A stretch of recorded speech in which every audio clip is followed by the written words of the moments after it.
As the gavel struck, finalizing the $45 million bid, the room erupted in applause, but my eyes locked on three disheveled figures being blocked by security. My mother and sisters, 11 years ago. They threw me into the winter night with nothing but a trash bag. They came here expecting the girl they broke. But that girl is dead. Now, I hold their fate in my hands. Pour a drink. Let me tell you how I made them beg. My name is Rosalie Sterling, and to the glittering elite of Manhattan, that name is synonymous with absolute authority in the world of high art and estate jewelry, standing on the podium at the center of the Aurelia and Company auction hall. I looked out at the sea of faces, faces that belonged to oil tycoons, tech billionaires, and old European aristocracy. The air in the room was thick with the scent of expensive perfume and the electric tension of competitive spending. I have a bid of $3 million for the 19th century emerald brooch, I said, my voice steady and amplified through the crystal-clear sound system. I did not need to shout. In this room, my whisper was law. Do I hear 3,200,000? Thank you. To the gentleman in the back row, 3,200,000 going once. I paused, letting the silence stretch just long enough to make the bidders sweat. It was a power move. One Vivian had taught me years ago. You control the room not by how fast you talk, but by how comfortable you are with silence. Going twice, I said, locking eyes with a socialite in the front row who I knew desperate wanted the piece to upstage her ex-husband's new fiancé. She raised her paddle. 3,500,000. Sold. I brought the gavel down with a sharp, decisive crack. The sound echoed like a gunshot, signaling the end of the evening's main event. As the applause broke out, I stepped down from the podium, smoothing the silk of my bespoke charcoal suit. My assistant, a sharp young man named Marcus, was immediately at my side, handing me a bottle of sparkling water and a tablet with the evening's preliminary figures. We cleared $22 million in under 2 hours. Ms. Sterling, Marcus whispered, his eyes wide. The commission on the emeralds alone covers our overhead for the quarter. Good work. Marcus, I said, keeping my expression neutral. Make sure the shipping manifests for the Zurich buyers are ready by 8 tomorrow morning. I do not want any delays at customs. Of course, Rosalie. I walked through the crowd, nodding politely to the patrons who sought my attention.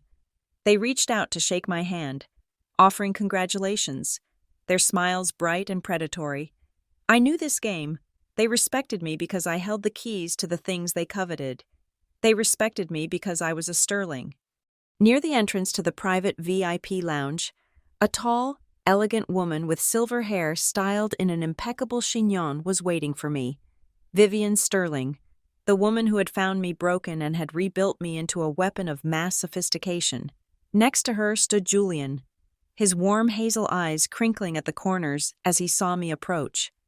That was masterful, Julian said, stepping forward to kiss my cheek. He smelled of sandalwood and drafting paper, a grounding, earthy scent that always pulled me back from the edge of my high-stress reality. The way you worked that room, it was terrified and mesmerized all at once. It is just business, Julian, I said, though I allowed myself a genuine smile for him. Are we still on for dinner at Le Bernardin? Unless you want to auction off my reservation, he teased. Vivian placed a hand on my arm. Her grip was firm, maternal, yet commanding. You did well tonight, Rosalie. You have the killer instinct. The brooch was only worth $2 million at best, but you made them feel like losing it would be a social death sentence. That is the art. I learned from the best, I replied. You have surpassed the best, Vivian corrected, her voice filled with pride. Now, go relax. You have earned a night off. My phone buzzed against my hip. It was not my work phone, which Marcus held, but my private personal cell, the number only a handful of people possessed. I frowned, pulling it from my pocket. The screen displayed a number I did not recognize, but the area code sent a chill down my spine. It was a local code from the rundown suburb where I had spent the first 18 years of my life. I should have let it go to voicemail. My thumb hovered over the decline button, but curiosity, that dangerous and ancient instinct, made me slide the bar to answer. "This is Rosalie Sterling," I said, my voice reverting to its professional chill. "Rosalie? Is that actually you?" The voice on the other end was shrill, demanding, and instantly recognizable. It stripped away the marble floors and the velvet curtains of the auction house, dragging me back to a cold, drafty living room with peeling wallpaper. It was Bella, my older sister, one of the twins. I felt Julian stiffen beside me. He saw the color drain from my face. I held up a hand, signaling him to wait. "Who is this?" I asked, though I knew I wanted her to say it. "Don't play dumb, Rose," Bella snapped. She hadn't changed, not one bit.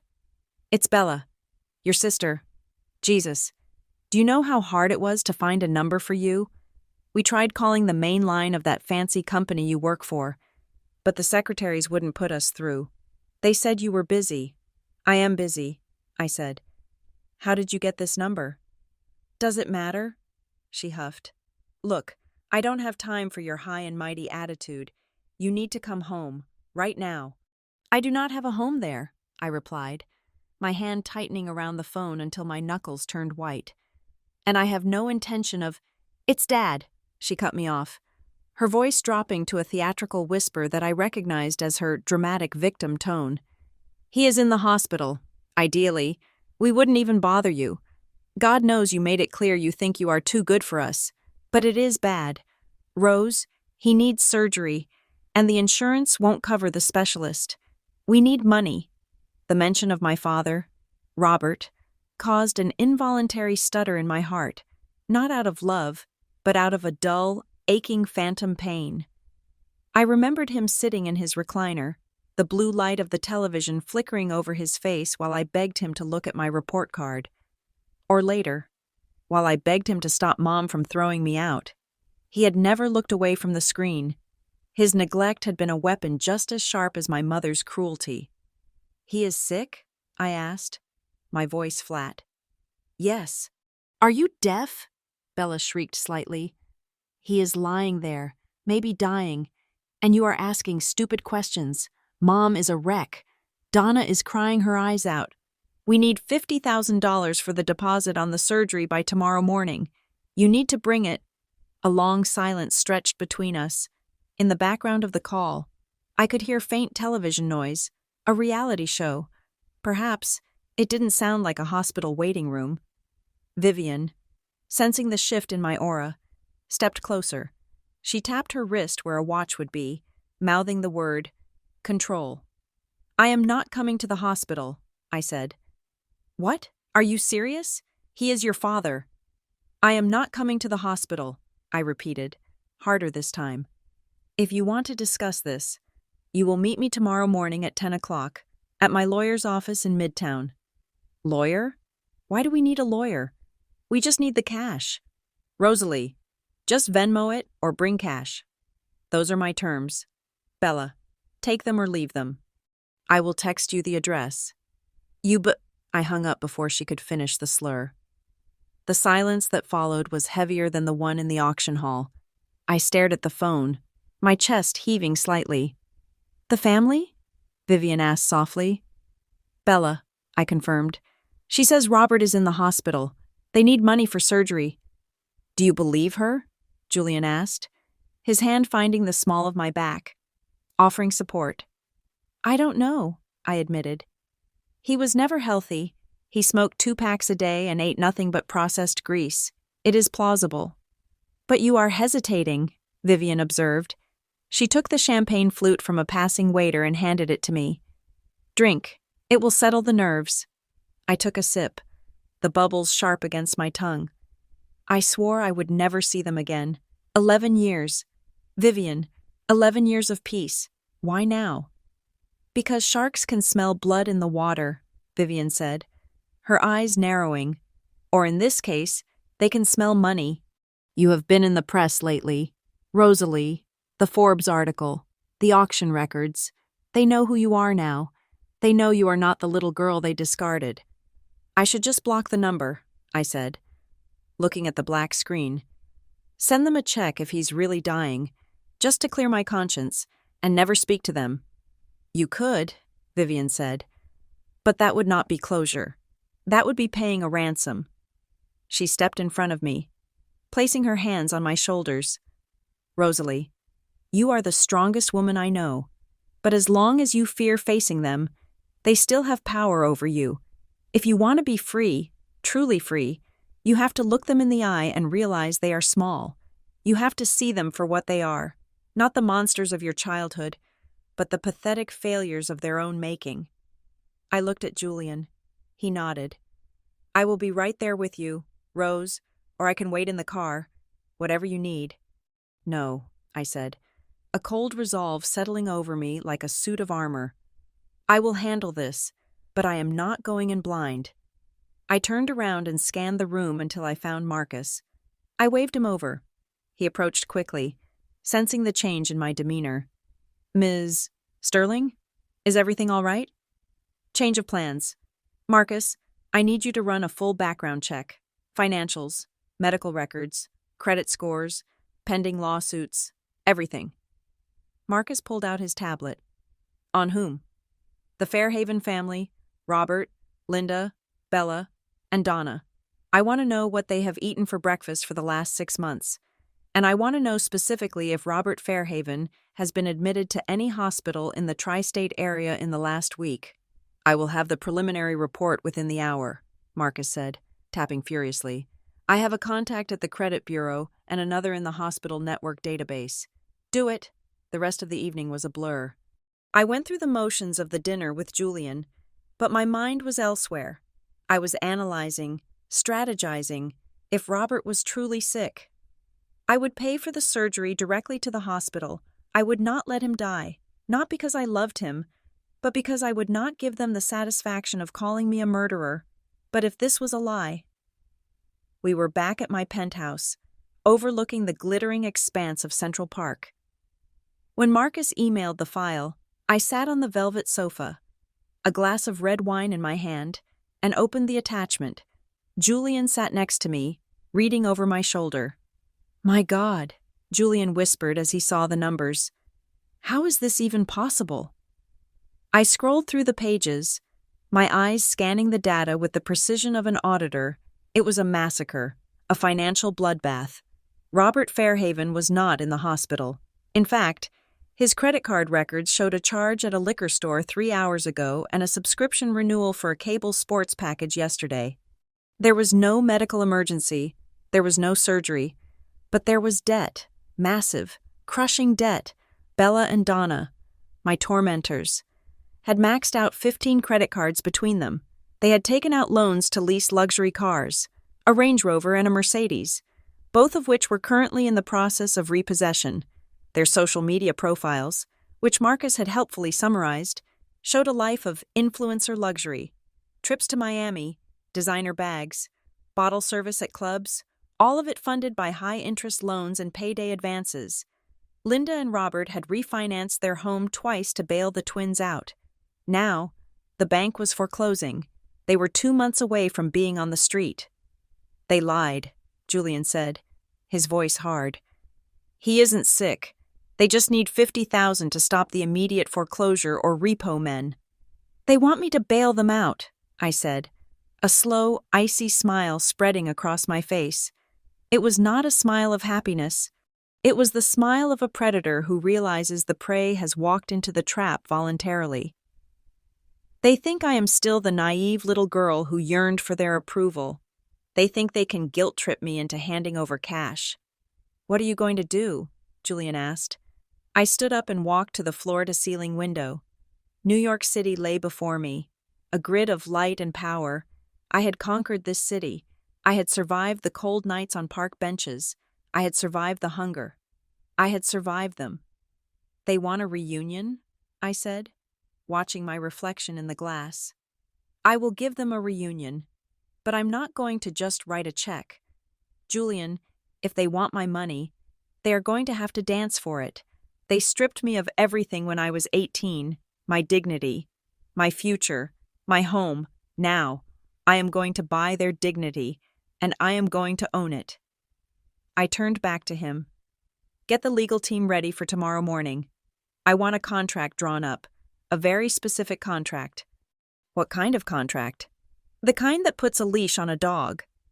I said, if they want to play family, we will play by my rules, and my rules are expensive. I looked down at the dossier one last time.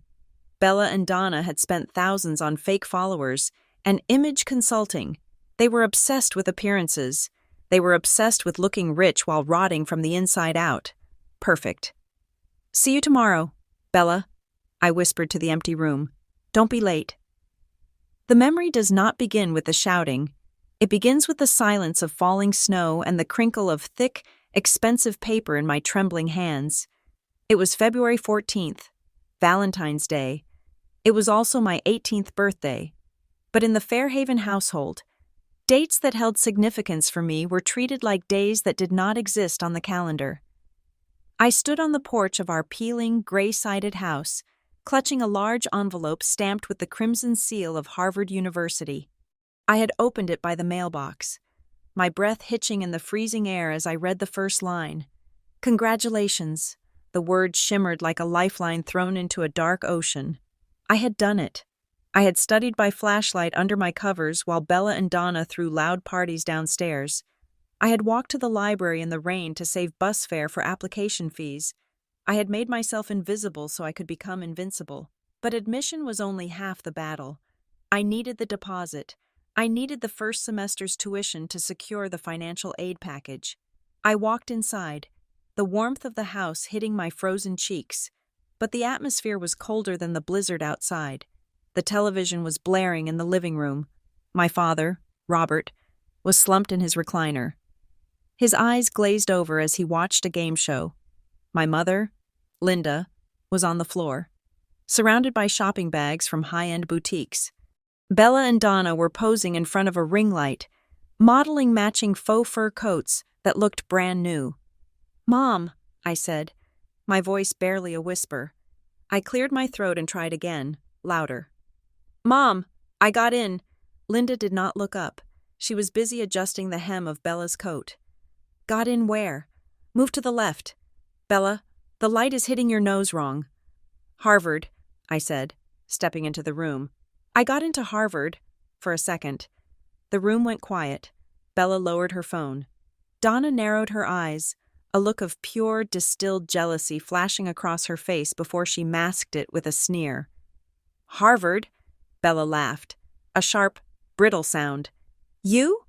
Did they have a charity quota for mousy little nerds this year?" "That is nice."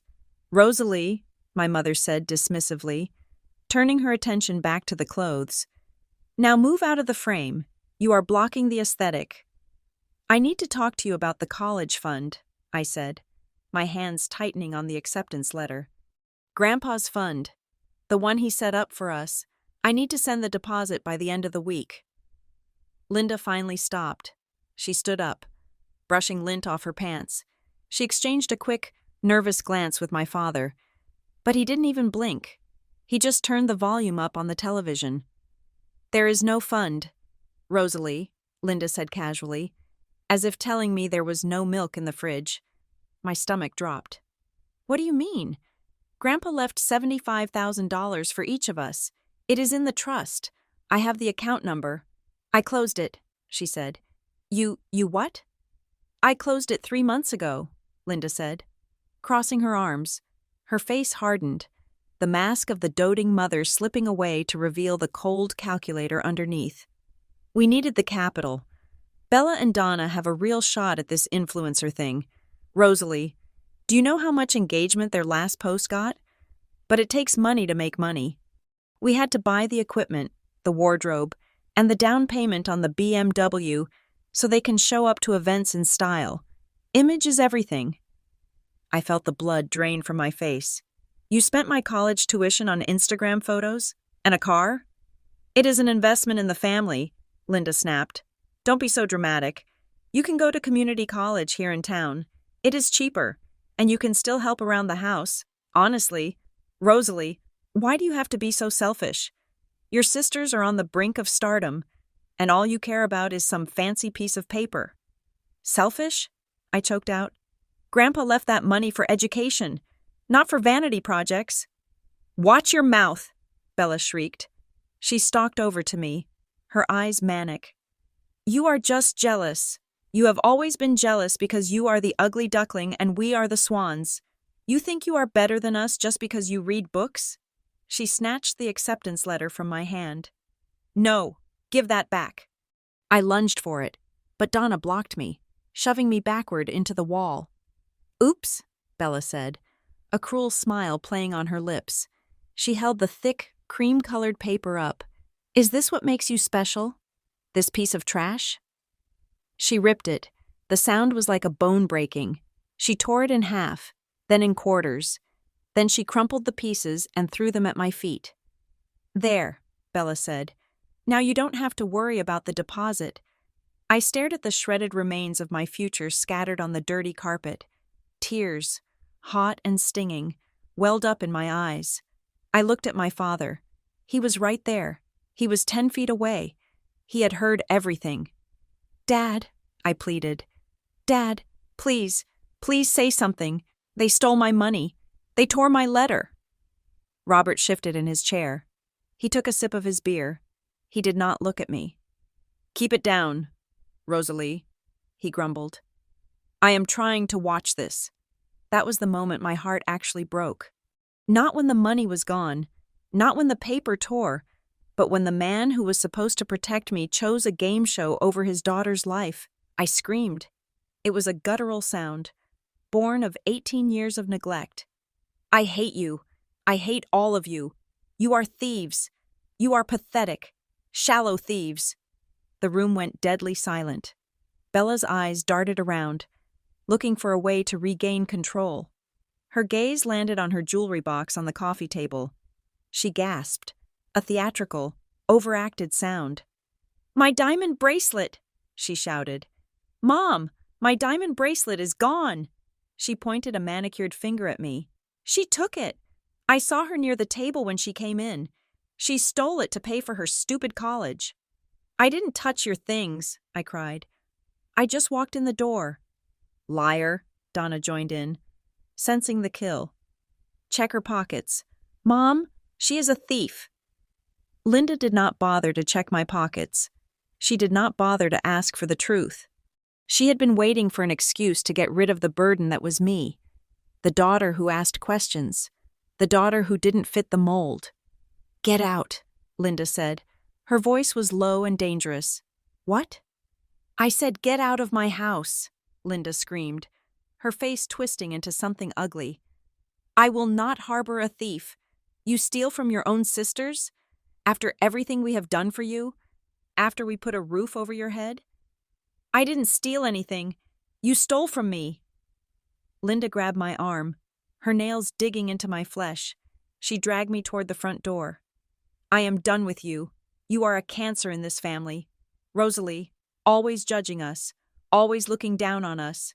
Get out. She opened the door. The wind howled, blowing snow into the hallway. Mom, please, I begged, panic setting in. It is 10 degrees out there. I have nowhere to go. It is my birthday. Happy birthday, she spat. She shoved me. I stumbled, slipping on the icy porch, and fell hard onto the concrete stairs. My knee cracked against the stone, sending a jolt of agony up my leg. Before I could get up, a black trash bag came flying out the door, landing in the snow beside me. There are your clothes, Linda said. Don't come back until you learn some gratitude. If I see you on this property again, I am calling the cops. The door slammed shut. The deadbolt clicked. I lay in the snow for a long time, the cold seeping through my thin coat, numbing the pain in my knee. I couldn't breathe. The shock was so absolute it felt like paralysis. Slowly, painfully. I pushed myself up. I grabbed the trash bag. It was light, just a few shirts and jeans they had grabbed from my floor. No coat, no boots, no money. I limped down the driveway, the snow crunching under my worn-out sneakers. When I reached the street, I turned back. I don't know why. Maybe I hoped they would come running out. realizing they had made a mistake. The living room curtains were open. Through the glass, I could see the warm, golden light. Linda was walking into the room carrying a cake. It was a large, pink cake with white frosting. She set it down on the coffee table. Bella and Donna clapped their hands, laughing. It wasn't Bella's birthday. It wasn't Donna's birthday. They were cutting my birthday cake, but they weren't cutting it for me. They were celebrating getting rid of me. They were celebrating the money they had stolen. I watched Bella take a piece of cake and feed it to the dog. Something inside me died then. The part of me that was a daughter, a sister, a child. It froze over and shattered. I stopped crying. The tears froze on my cheeks. I looked at that house, the only home I had ever known, and I felt a strange, terrifying clarity. I am an orphan now. They had not just kicked me out. They had severed the bloodline. "Goodbye," I whispered into the wind. I turned my back on the light and walked into the darkness. I did not know where I was going. I did not know if I would survive the night, but as I limped away, leaving a trail of blood and footprints in the virgin snow, I made a vow I would survive. And one day, I would make them wish they had let me stay. I would make them wish they had never been born. The wind roared, trying to push me back, but I lowered my head and walked on, step by agonizing step, away from the warmth, away from the lies, and into the cold, hard reality of my new life. The first thing you lose when you are homeless is not your dignity. It is your sense of time. The days bleed into nights, marked only by the opening and closing hours of the public library and the shift schedules of the 3 dead-end jobs you are working just to afford a sandwich. For 3 months, I became a ghost in New York City. I slept in 24-hour laundromats, pretending to wait for a cycle that never ended, or curled up in the back corners of the library until the security guards kicked me out. My acceptance letter to Harvard, the one thing that had tethered me to a future, was gone, shredded on a dirty carpet in a house I could never return to. I was 18 years old. I had $11 in my pocket, and I was starving. My third job was as a banquet server for a catering company that specialized in events for the ultra-wealthy. It was grueling work. We were the invisible machinery behind the glamour, instructed to move silently, never make eye contact, and never, under any circumstances, speak to the guests. That night, we were working the Golden Gala, a charity auction held in a ballroom that cost more to rent for one evening than my father had made in his entire life. The air smelled of expensive lilies and roast duck. My stomach cramped violently as I carried a heavy silver tray loaded with crystal wine glasses. I had not eaten in 2 days. The uniform they gave me was a size too big, and my shoes, cheap black flats from a thrift store, had worn through at the heel, rubbing my skin raw with every step. I was navigating through the crowded room, dodging men in tuxedos who laughed too loudly, and women in gowns that sparkled like diamonds. The noise was overwhelming, a dull roar of chatter and clinking silverware that pounded against my skull. I felt dizzy. The room tilted slightly to the left. I blinked, trying to clear the black spots dancing in my vision, but they wouldn't go away. "Watch it," a man snapped as I brushed past him. "I am sorry, sir," I whispered, keeping my head down. I just needed to make it to the VIP table near the stage, drop off the wine, get back to the kitchen. Maybe I could steal a leftover roll from a discarded plate before the dishwasher got it. Just one roll. I reached the table. A woman was sitting there, her back to me. She was wearing a white silk power suit, a stark contrast to the sea of black and gold gowns. Her posture was impeccable, regal even. I moved to refill the empty glass of the man beside her, and then my legs simply gave out. It wasn't a trip or a stumble. It was a complete physical collapse. My body, fueled by nothing but adrenaline and tap water for weeks, finally quit. My knees buckled. I tried to catch myself, but my hands jerked forward. The tray tipped. Time seemed to slow down. I watched with horror as a full glass of dark, rich Cabernet Sauvignon launched itself into the air. It defied gravity for a split second before splashing down across the pristine white shoulder of the woman's silk jacket. The glass shattered on the floor. The sound silenced the entire table.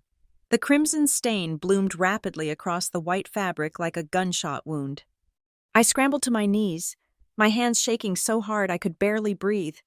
Oh my God! Oh my God! I am so sorry. I am so sorry. Ma'am. I grabbed a cloth napkin and reached out to dab at the stain. Panic overriding my training. Don't touch her. The catering manager, a man named Mr. Henderson, who enjoyed screaming at teenage girls, materialized out of nowhere. He grabbed my arm and yanked me back so hard my teeth rattled. You clumsy, stupid girl, Henderson hissed, his face purple with rage. He turned to the woman, bowing profusely. Mrs. Sterling, I cannot apologize enough. This is unacceptable. She is new. She is incompetent. I will have her removed from the building immediately. She is fired. Fired. He dragged me backward. Get your things and get out. You are done. I felt the tears coming, hot and humiliating, not because I lost the job, but because I knew what losing the job meant. It meant no food tonight. It meant sleeping on the subway again. It meant the end. Wait. The voice was calm. It was not loud, but it cut through Henderson's shouting like a blade. The woman in the white suit stood up. She did not look at her ruined jacket. She looked at me. Her eyes were a piercing, icy blue, framed by silver hair pulled back in an elegant knot. She looked at Henderson, then down at me, where I was trembling in the grip of the security guard he had signaled. Let her go, she said. But Mrs. Sterling, Henderson stammered. She ruined your Dior. She is clearly... I said let her go, she repeated. The temperature in the immediate vicinity seemed to drop 10 degrees. Henderson released me instantly. Vivian Sterling walked over to me. I braced myself for a slap or a lecture. Instead, she reached out and tilted my chin up. Her gaze was intense, scanning my face like she was reading a map. She looked at the dark circles under my eyes, the hollows of my cheeks, the way my hands were shaking not just from fear, but from hypoglycemia. When was the last time you ate? She asked. The question was so unexpected I blinked. What? You didn't trip, she said, her voice lowering so only I could hear. You fainted. Your pupils are dilated. Your skin is clammy. When was the last time you ate a full meal? I couldn't lie to those eyes. 2 days ago, I whispered. Vivian straightened up. She turned to Henderson.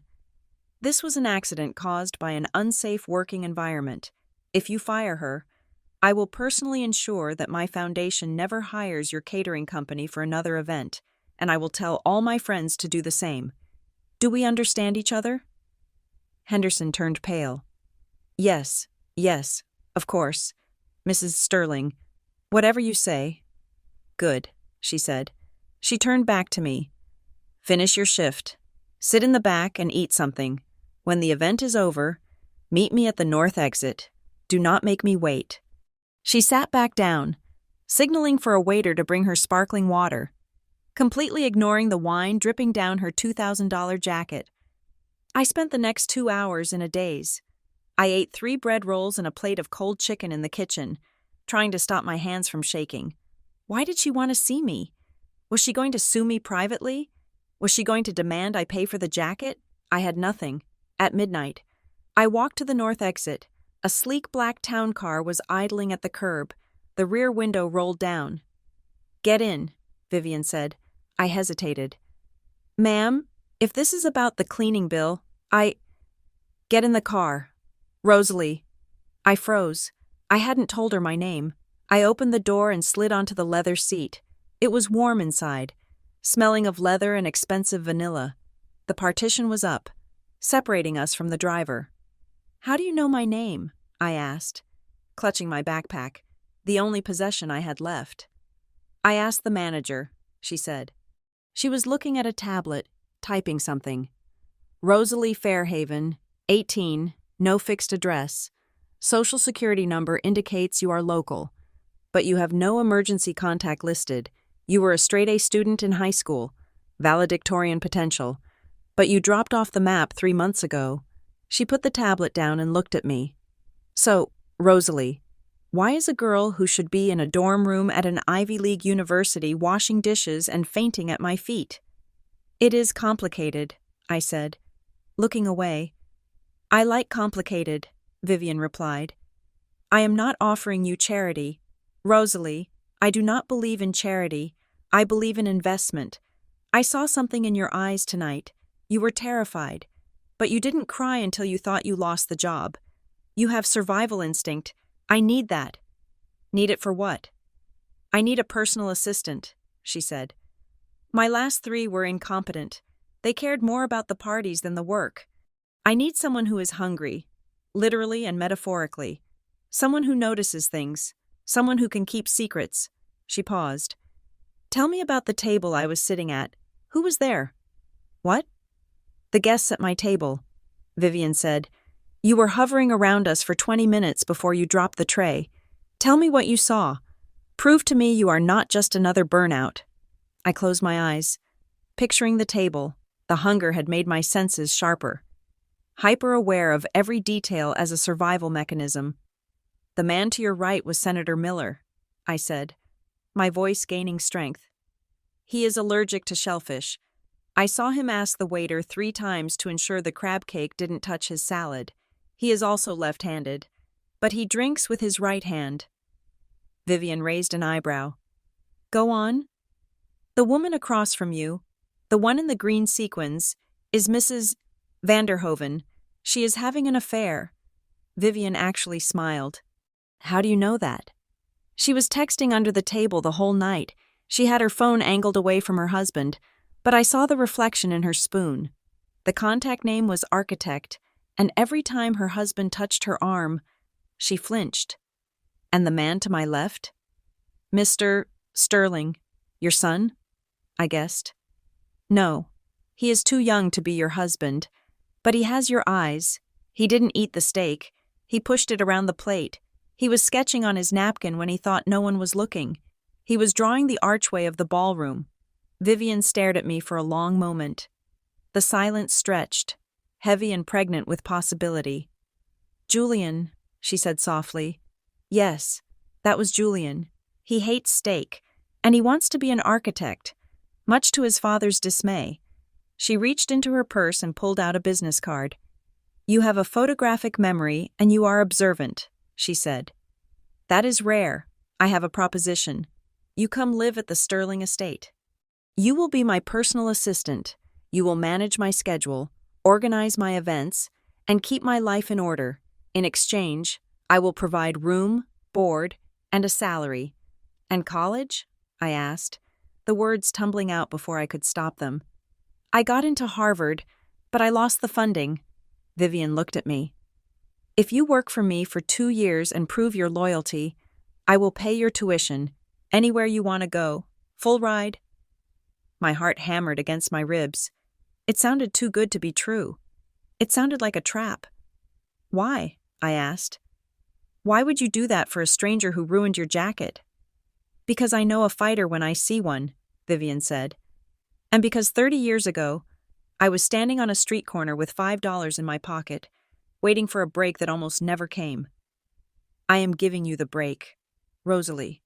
Do not make me regret it. I won't, I said. I swear.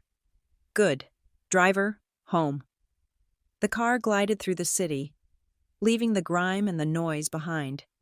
We drove out to Long Island, to the Gold Coast, where the Great Gatsby houses still stood. When we pulled up to the Sterling estate, I gasped.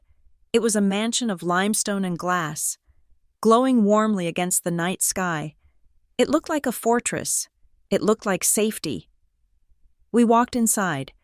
The foyer was massive, with a double staircase and a chandelier that looked like a constellation. Julian! Vivian called out. Come down here. Julian appeared at the top of the stairs. He had taken off his tuxedo jacket and loosened his tie. He looked tired, but his face lit up when he saw his mother. Then he saw me. He didn't look at my dirty shoes. He didn't look at my oversized, wine-stained uniform. He looked me in the eye. Julian, this is Rosalie, Vivian said. She will be staying with us. She is going to be my right hand. Julian walked down the stairs. He extended a hand to me, His grip was warm and firm. "Hi, Rosalie. Nice to meet you. Are you hungry?" The chef left some lasagna in the warming oven. He offered me food. Not money, not judgment. Food. "Yes," I said. "Thank you." "Treat her with respect." "Julian," Vivian said, taking off her stained jacket and handing it to a maid who had appeared. "She is family now, or she will be." Later that night, after a hot shower that washed away 3 months of grime and shame, I sat on the edge of a bed that was softer than clouds. I was wearing a silk pajama set Vivian had given me. I picked up the new phone Vivian had provided, a sleek, top-of-the-line model, my old phone. The one with the cracked screen and the prepaid minutes sat on the nightstand. It contained the only link to the Fairhavens. I thought about calling them. I thought about yelling at them, telling them I had landed on my feet, but then I remembered the cake. I remembered the cold. I picked up the old phone and took out the SIM card. I walked to the bathroom and dropped it into the toilet. I flushed it. I watched the swirling water take away my past. Linda, Robert, Bella, Donna, they were gone. They were dead to me. I went downstairs to the library, where Vivian was reading by the fire. I stood in the doorway. "Thank you," I said. Vivian looked up over her reading glasses. "Don't thank me, Rosalie. Earn it." "I will." "One more thing," she said, closing her book. "You are going to feel guilty. You are going to feel like you abandoned them. Do not. Biology is an accident of birth. Blood is just protein and water." She stood up and walked over to me, placing a hand on my shoulder. It was the first motherly touch I had felt in years. Yet she wasn't my mother. "Blood is what we are born with," Vivian said firmly. "But family? Family is what we choose. Welcome home, Rosalie." I looked out the window at the sprawling grounds of the estate, bathed in moonlight. For the first time in my life, I wasn't looking for an exit. I was looking at my future. And it was going to be magnificent. 10 years is a deceptively long time. It is long enough for a cell to replace every atom in the human body, effectively making you a completely new person, and that is exactly what happened to me. The girl who shivered in the snow with a trash bag of clothes died a slow, necessary death. In her place, a woman was forged in the fires of high finance and the icy waters of the global art market. Vivian Sterling did not raise me with milk and cookies. She raised me with balance sheets and strategy sessions. My education was twofold. By day, I was the scholarship student at Harvard who didn't sleep. Carrying a double major in business administration and art history, I graduated not just with honors, but as the valedictorian, delivering a speech to a sea of faces that did not include a single member of my biological family. By night, I was Vivian's shadow. She taught me how to spot a forgery from across the room, how to bluff in a boardroom full of sharks, and most importantly, how to weaponize silence. "You are too nice, Rosalie," she told me once during my sophomore year, after I had hesitated to undercut a competitor. "Niceness is a poverty habit. In this world, you are either the hammer or the nail. Choose." I chose the hammer. The real test came when I was 23. Vivian owned a subsidiary auction house called Sterling Antiquities. It was bleeding money, weighed down by dusty management and an inventory that smelled of mothballs. The board wanted to liquidate it. "Give it to me," I told Vivian during a tense dinner. "It is a sinking ship, Rosalie." "Then I will patch the hull and put a new engine in it," I countered. "Give me 1 year. If I don't turn a profit, I will resign and go work in the mailroom." Vivian gave me the keys. I fired the entire senior management team on my first day. I rebranded the company as Aurelia and Company, named after the golden jellyfish that is both beautiful and venomous. I shifted the focus from dusty antiques to contemporary art and rare, high-value estate jewelry. I courted new money, the tech billionaires in Silicon Valley and the oil princes of Dubai. 6 months later, I orchestrated the sale of the Midnight Star, a 40-carat sapphire that had been hidden in a vault since the Russian Revolution. It sold for $28 million. The commission alone cleared the company's debt. By the end of the year, Aurelia and Company was not just profitable, it was the trendiest auction house in New York. I was 24, and I had just made my first million. But the most significant day of that decade was not a business deal. It was a Tuesday morning in a quiet judge's chambers when I was 25. The process had been long, bureaucratic, and surprisingly emotional. Standing there in a navy blue suit, I watched the judge stamp a document. "It is official," the judge said, smiling. "The petition for adult adoption is granted. Congratulations, Mrs. Sterling. Congratulations, Rosalie Sterling." I looked at Vivian. For the first time in 7 years, I saw tears in her eyes. She didn't hug me often. She wasn't that kind of woman. But that day, she pulled me into an embrace that felt like armor locking into place. "You were always my daughter," she whispered fiercely. "Now the law just knows it too." That night, I signed my new name on a legal document for the first time. Rosalie Sterling. The name Fairhaven felt like a skin I had finally shed. I felt lighter. I felt invincible. And then there was Julian. Our relationship did not explode like fireworks. It built slowly, like a cathedral, stone by stone. For the first few years, we were just allies living under the same roof. He was the artistic dreamer, fighting to establish his own architecture firm without relying on his mother's money. I was the business prodigy. We bonded over late-night espressos in the kitchen, exhausted from our respective battles. He saw me. He didn't see the orphan, and he didn't see the CEO. He saw the woman who liked to read trashy romance novels to decompress and who put too much hot sauce on her tacos. The shift happened the night I secured the Mondrian sale. I came home at 2 a.m, running on adrenaline, and found him asleep on the sofa, waiting for me with a bottle of champagne on ice. "You did it, didn't you?" he asked, waking up with a sleepy smile. "I crushed them," I said, kicking off my heels. I never doubted it. He stood up and walked over to me. He brushed a stray hair from my face, his touch lingering. "You are terrifying, Rose, and you are the most beautiful thing I have ever seen." He kissed me, and it felt like coming home. We kept it quiet for a year, not wanting the tabloids to turn it into a circus. But eventually, we couldn't hide it. We were a power couple, the architect and the auctioneer. He built the world, and I sold the treasures that filled it. By 29, my reputation in New York was solidified. They called me the Ice Queen behind my back. I took it as a compliment. I was known for my poker face and my ruthless negotiation tactics. If you wanted to sell a Picasso, you came to Rosalie Sterling. If you tried to cheat Aurelia and Company, you were blacklisted from every major financial institution in the city. But I had a secret hobby, a dark little project that I kept hidden even from Julian. I had set up a series of shell companies. Through them, I began buying debt, not corporate debt, but consumer debt. Specifically, I bought bundles of bad loans from banks and credit agencies that operated in my old hometown. I owned the debt of small businesses. I owned the debt of individuals. It gave me a map of the financial struggles of the people who had once looked down on me.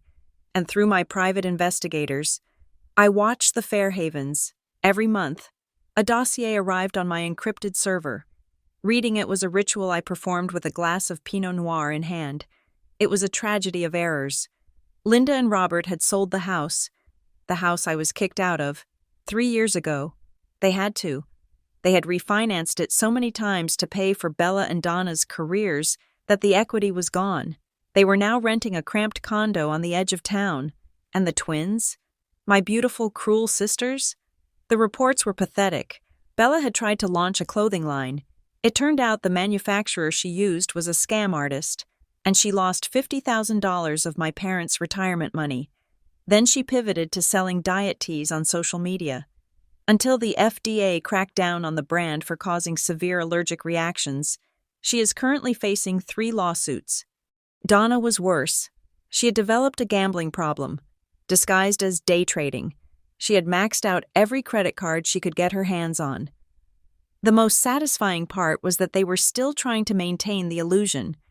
Their Instagram feeds were full of photoshopped vacations and rented handbags. They were drowning, gasping for air, but they were still smiling for the camera. I watched them fall, inch by inch. I watched my mother go back to work as a receptionist at 60. Her hands arthritic, just to pay the minimum balance on Donna's credit card. I watched my father sell his beloved fishing boat. They were miserable, and they blamed the world. They blamed the economy. They blamed bad luck. They never once blamed themselves, and they certainly never mentioned my name. To them, I was just a shameful memory, a glitch in their perfect matrix, but I was about to become their reality check. Julian proposed to me on a balcony in Paris, overlooking the Seine. The ring was a custom design he had drawn himself, a flawless oval diamond set in platinum. It was elegant, timeless, and priceless. Our engagement was announced in the New York Times. The wedding was set for the spring at the Plaza Hotel. It was already being touted as the social event of the year. The guest list included senators, celebrities, and titans of industry. I stood in my office at Aurelia and Company, looking at the city skyline. I was 29 years old. I was the CEO of a multi-million-dollar empire. I was about to marry the love of my life. I had a mother who would die for me. I picked up the latest report on the Fairhavens. Subject: Robert Fairhaven. Status: default on medical insurance premiums. Risk of foreclosure on current rental property. High. They are ready, I whispered to myself. I tapped the intercom on my desk. Marcus, I said. Yes, Ms. Sterling? The debt packages we acquired last month. The ones under the holding company Nemesis LLC. Make sure the transfer of ownership is finalized by Friday. The consumer debt from the Ohio region? Yes, all of it, especially the files marked Fairhaven. Consider it done. I leaned back in my chair. The trap was set. The stage was built. The actors were desperate. All they needed was a little push. I didn't know then that Bella would call me. I didn't know they would try one last hustle, but I was hoping for it. I was praying that their greed would override their shame, because I didn't just want to watch them fail from a distance anymore. I wanted to see the look in their eyes when they realized that the hand holding the gavel, the hand holding the deed to their debts, and the hand they were begging for help was the same hand they had slapped away 11 years ago. The phone on my desk remained silent, but I knew it would ring soon. Fate has a funny way of circling back. I picked up a pen and signed a check for a vendor. The ink flowed smoothly, black and permanent. Rosalie Sterling, the phoenix had risen. Now, it was time to burn the nest. The conference room on the 45th floor of the Sterling & Associates legal building was designed to intimidate. It was a glass box suspended in the sky, offering a panoramic view of Manhattan that whispered of unlimited power and old money. The table was a single slab of polished black marble, long enough to seat 20 people. I sat at the head of it, my back to the view, waiting. I checked my watch. It was 10:15. They were 15 minutes late. They are coming up in the elevator now. Arthur, my personal attorney, said from his seat to my right. He was a sharp man in his 60s who had served Vivian for decades and now served me. He knew the plan. He knew exactly what role he had to play. Do I look the part? I asked, smoothing the lapel of my tailored navy blazer. You look like a shark, Rosalie, Arthur said with a dry smile. But to the uneducated eye, you just look like expensive help. That was the key. My family, my biological family, operated on a very simple, very shallow frequency. To them, wealth was loud. It was logos, gold chains, and bright colors. They did not understand the quiet, understated authority of true power. They would see a young woman in a suit sitting in a lawyer's office, and they would not see the client. They would see the assistant, or worse, the heavy glass doors swung open. My breath caught in my throat for a fraction of a second.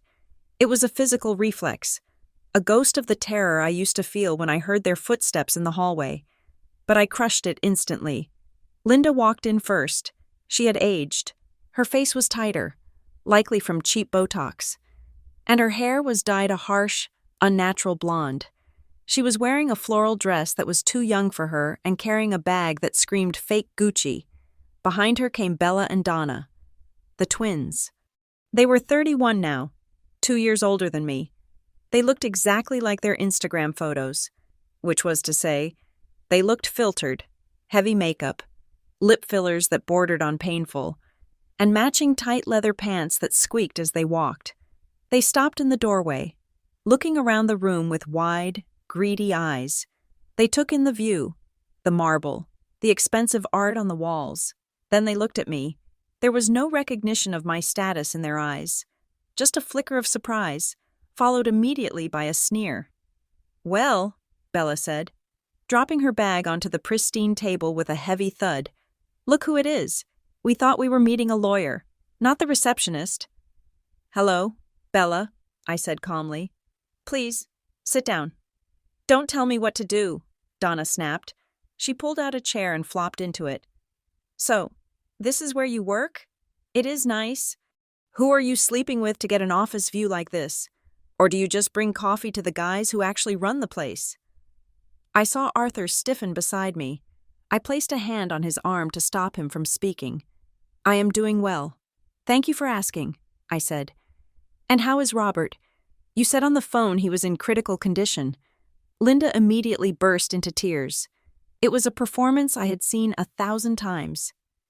She pulled a tissue from her sleeve and dabbed at dry eyes. "Oh, Rosalie," she wailed. "It is terrible.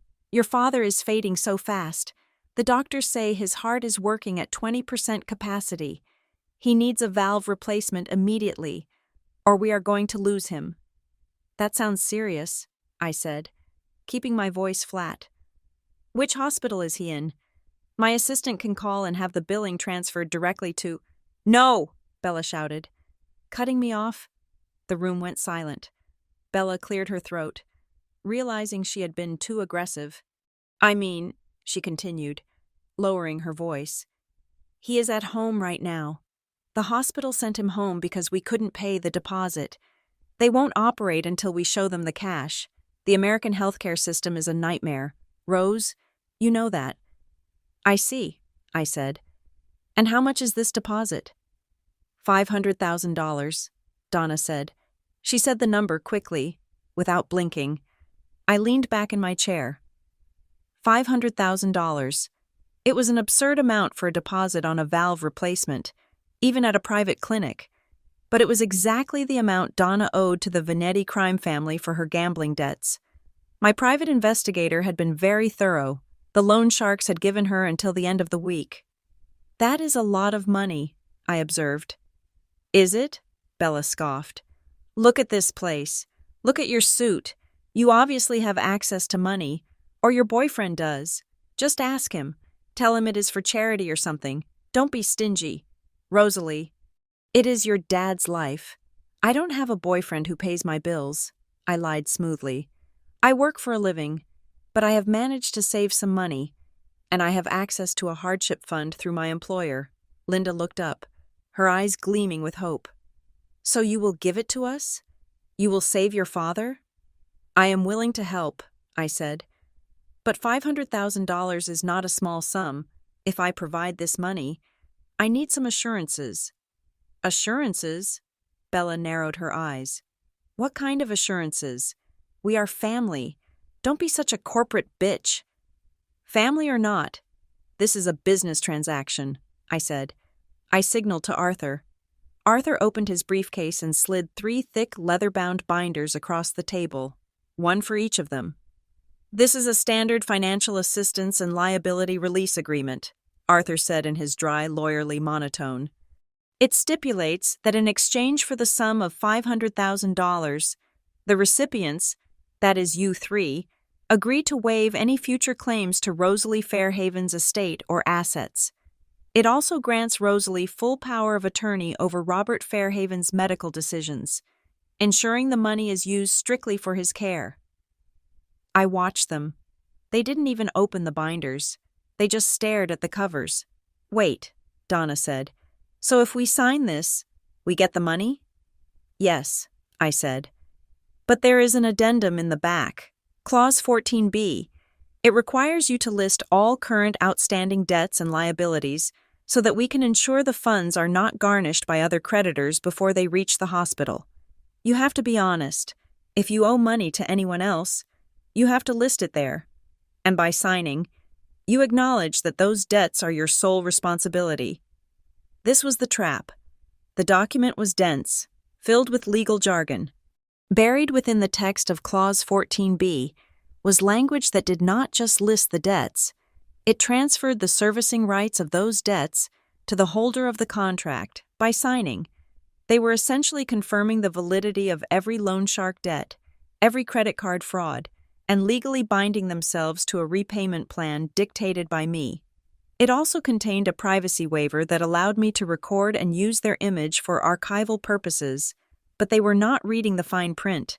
They were mentally spending the money. "Whatever," Bella said, grabbing a pen. "Where do I sign?" "Bella, maybe we should read it," Linda whispered nervously. "Mom." "Shut up," Bella hissed. "Dad needs the surgery, right? And Donna needs to pay off her medical bills, too. We don't have time to read 100 pages of garbage. Rosalie is just trying to make herself feel important with all this paperwork." She looked at me with a smirk. "You always were a nerd, Rose, always following the rules. That is why you are just a worker bee and we are, well, us." "Just sign the papers," I said, allowing a hint of impatience to creep into my voice. "My boss needs this room back in 20 minutes. That did it.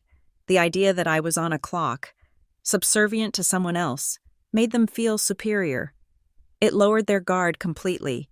Bella flipped to the back page and scribbled her signature. Donna followed suit. Linda hesitated for a moment, looking at me with those watery, manipulative eyes, but when she saw her daughters waiting, she signed too. Arthur collected the binders immediately. He checked the signatures. "Everything appears to be in order." "Great," Bella said, standing up. "So, write the check. We have to go."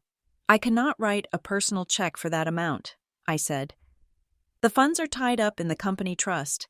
I have to get the final authorization from my boss." "What?" Donna shrieked. "You said you had the money. You tricked us." "I have the money," I said calmly. "I just need the physical release. My boss is hosting a major event this Saturday, an engagement party. He will be there, and the company treasurer will be there. I can have the cashier's check ready for you at the party." "We have to go to a party?" Bella asked, disgusted. "We don't hang out with boring office people." "It is at the Plaza Hotel," I said casually. "And the guest list includes the CEO of Sterling Enterprises, several movie producers, and a few senators. It is a very high-profile event. Champagne, caviar, press photographers." I saw the change in their faces instantly. The disgust vanished, replaced by a hungry, predatory gleam. The plaza, movie producers, press. This was the world they desperately wanted to be part of. This was the world they faked on Instagram. "The plaza?" Bella repeated, touching her hair.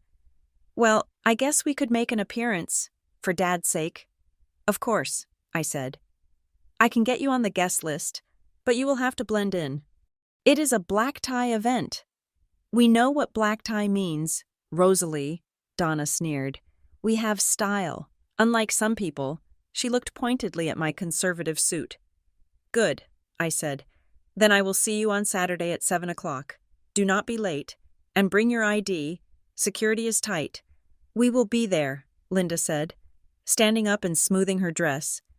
"And Rosalie, when you give us the check, try to smile. You look so miserable. A smile makes a woman much prettier." "I will keep that in mind." "Mother," I said. They turned and walked out, their heels clicking loudly on the marble floor. They were laughing before the door even closed behind them. I heard Bella say, "Can you believe she is still such a doormat? 500 grand and she just handed it over because she wants us to like her." "I know," Donna laughed. "God, she is pathetic. But hey, the plaza. I am going to find a rich husband this weekend." The door clicked shut. Silence returned to the room. I sat there for a long moment, staring at the empty chairs. The pen Bella had used was still lying on the table. Arthur cleared his throat. You know, Mrs. Sterling, in my 40 years of law, I have never seen anyone sign a confession of fraud and a total asset forfeiture agreement without reading a single word. They are not used to consequences. Arthur, I said, standing up and walking to the window. I looked down at the city, at the tiny cars moving like ants below. They think the world owes them everything because they are special. They think I am the same scared little girl they threw away. I turned back to Arthur. Is the camera footage secure? Arthur pointed to the tiny, undetectable lens hidden in the frame of the abstract painting on the wall. Every second, we have them on video stating the money is for surgery, and we have the signed document admitting the debt is actually for other purposes, and we have the medical records proving Robert is healthy. It is fraud, plain and simple. We have them. Good, I said. Prepare the second phase. I want the police on standby at the plaza on Saturday, but tell them to wait for my signal. I want the family to enjoy the party first. I want them to taste the champagne. I want them to feel like they have finally won. And then? Arthur asked. And then, I said, picking up the binder Bella had signed, I am going to introduce them to the real Rosalie Sterling. A cold smile touched my lips. It was not the polite smile of a secretary. It was the smile of the executioner. You can file these, Arthur. I have a wedding to prepare for. The silence in the Sterling estate the night before the gala was not empty. It was heavy with anticipation. Like the air before a thunderstorm breaks. We were in the library, a room lined with mahogany and the scent of old leather and beeswax. A fire crackled in the hearth, casting long, dancing shadows across the Persian rug. But the warmth did not reach the pit of my stomach. That space was occupied by a cold, hard knot of resolve. I stood over the large seating chart spread out on the antique desk. It looked like a battle map. In many ways, it was. Are you absolutely sure about this placement? Rose? Julian asked. He was standing beside me, a glass of scotch in his hand, looking down at the diagram.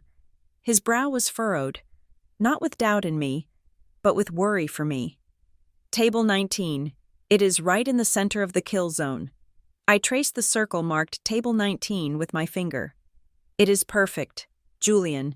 It is isolated from the major donors and the politicians, so they cannot embarrass us during the cocktail hour. But it has a direct, unobstructed line of sight to the stage. When the spotlight hits me, I want to be the only thing they see. And when the house lights go up, I want them to be the first thing everyone else sees. Julian sighed and set his glass down. He turned me toward him, his hands warm on my arms. I support you. You know that. I would burn the world down if you asked me to. But this is public execution. Rosalie, are you ready for what comes after? The fallout? The scene they might cause? They caused a scene when I was 18. Julian, I said, looking into his hazel eyes. They caused a scene when they threw my clothes onto the snow. They caused a scene when they erased me. I am done being the victim of their scenes. This time, I am the director. Vivian, who had been sitting in the wingback chair by the fire, spoke up. Her voice was dry and sharp, cutting through the emotional haze. Let them cause a scene, she said, turning a page of her financial report. It will only solidify our position. The security team has been briefed. If Linda so much as raises her voice above a conversational decibel, she will be escorted out, but I don't think she will. Not when she thinks there is a $500,000 check waiting for her. Vivian closed the folder and stood up. Walking over to join us, she placed a hand on the seating chart, right over the town where the Fairhavens lived. Speaking of leverage, Vivian said, a small, dangerous smile playing on her lips, I have a little engagement present for you.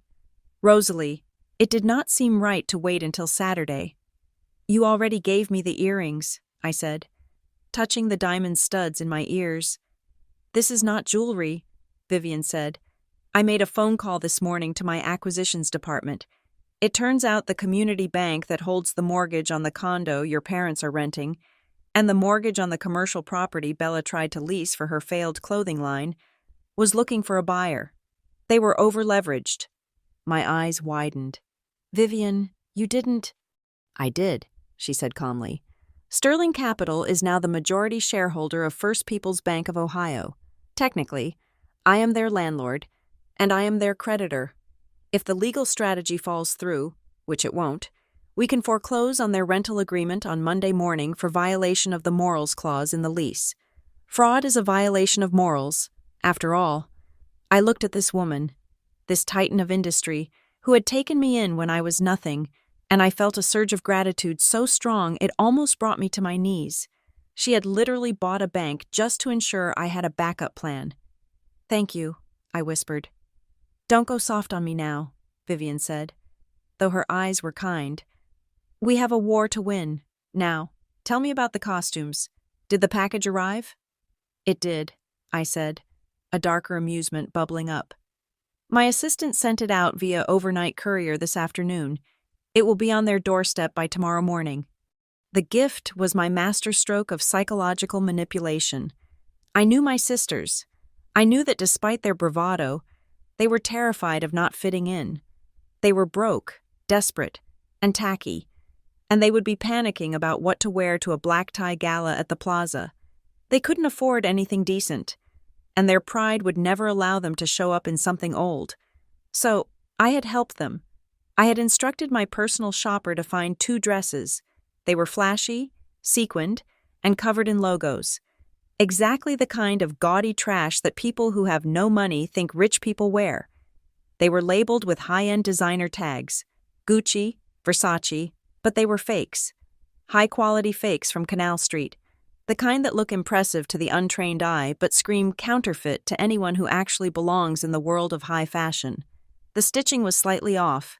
The sequins were plastic, not glass. The logos were a fraction of an inch too large. To the elite guests at the plaza, wearing a fake designer dress was a cardinal sin. It was worse than wearing rags. It marked you as an imposter, a fraud. It was a silent scarlet letter. "They will wear them," I said confidently. "They won't be able to resist. They will think they are fooling everyone. They will think I am trying to suck up to them." "And the dress code for us?" Julian asked. "Black tie," I said, "but I'm not wearing black." I walked over to the garment bag hanging on the back of the door and unzipped it. The fabric spilled out like liquid fire. It was a custom gown, designed specifically for this night. It was red, not a polite burgundy or a soft rose, but a violent, unapologetic crimson. It was the color of blood, the color of warning, the color of a phoenix rising from the ash. The structure was architectural, sharp at the shoulders and plunging at the back, designed to make me look like a statue of vengeance brought to life. When I walked out of that house 11 years ago, "I was invisible," I said, running my hand over the silk. "On Saturday, they will not be able to look away." The next morning, the trap began to spring. I was in my office at Aurelia and Company, reviewing the final catering manifest, when Marcus walked in with his tablet. He didn't say a word. He just projected the screen onto the wall. It was Instagram, Bella's profile. There was a photo of 2 garment bags on a bed, the designer logos prominently displayed. The caption read, "So exhausted. My assistant finally sent over the outfits for the gala this weekend. It is so hard to find good help these days. But at least she knows my size. Plaza Hotel. Get ready for the Fairhaven takeover.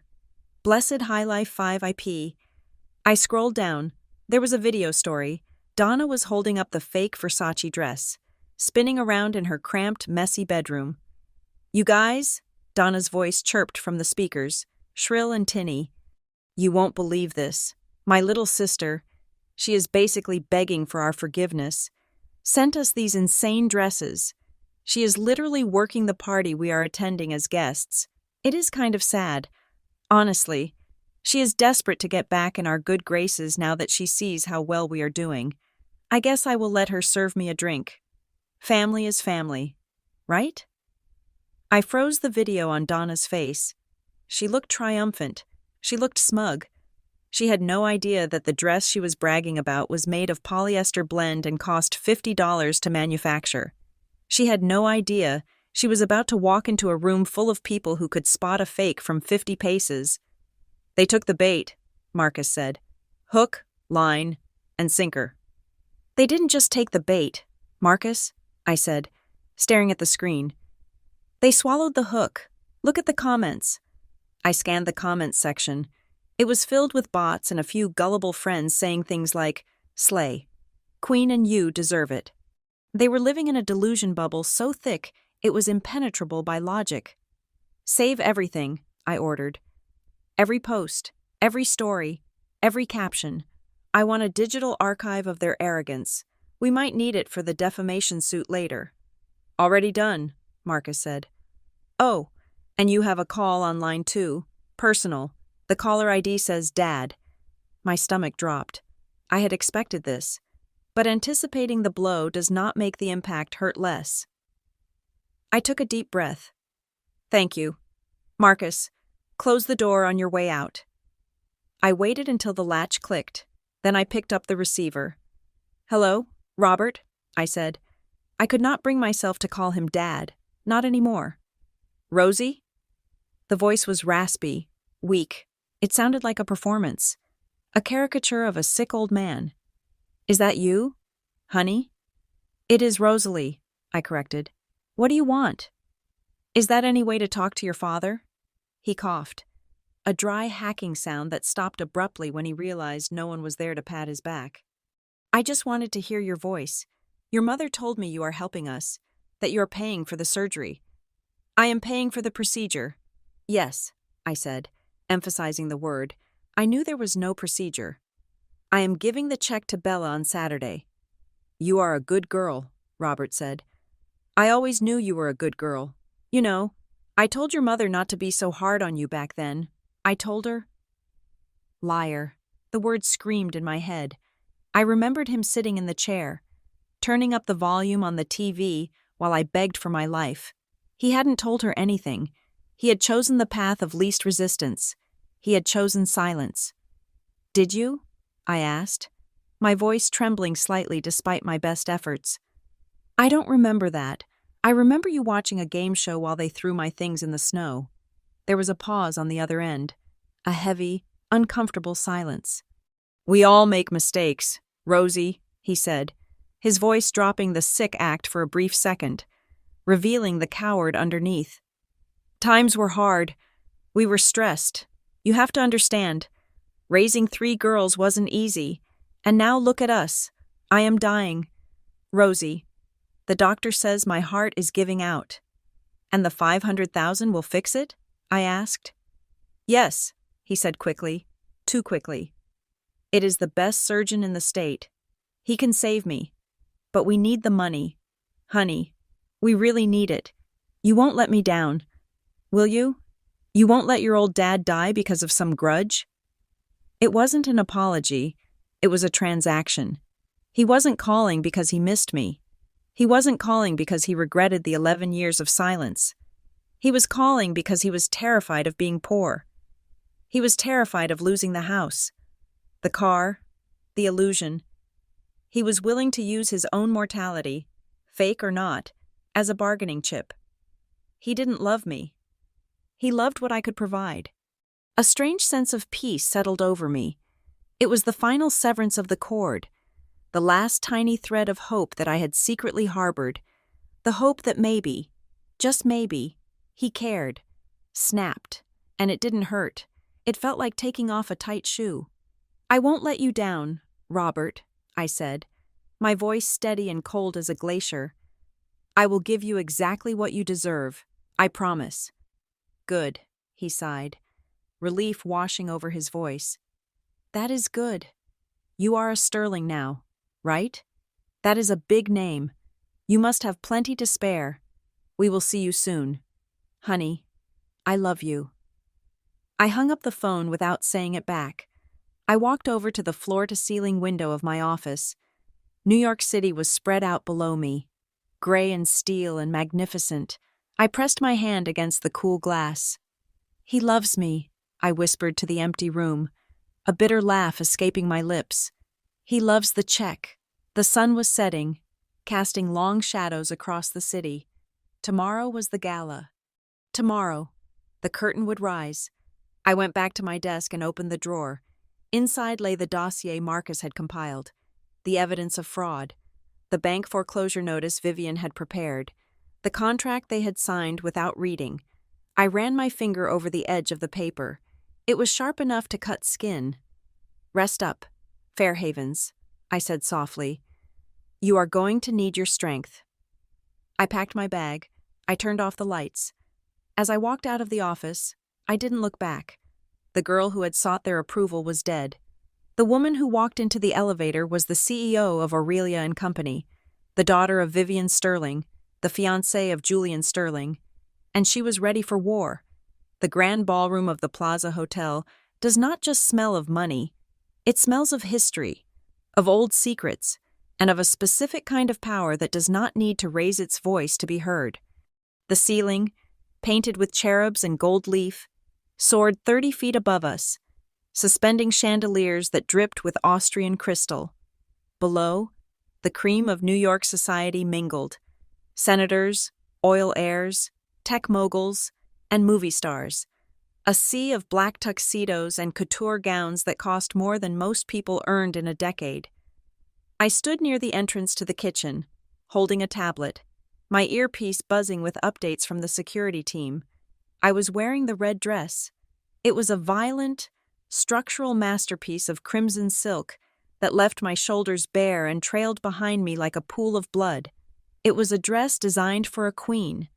But to my family, who I knew were currently exiting the elevator, I would simply look like the hired help dressed up for the occasion. Their bias was their blinder. They saw what they wanted to see, and they wanted to see a servant. "Target arrival at the main foyer." Marcus's voice crackled in my ear.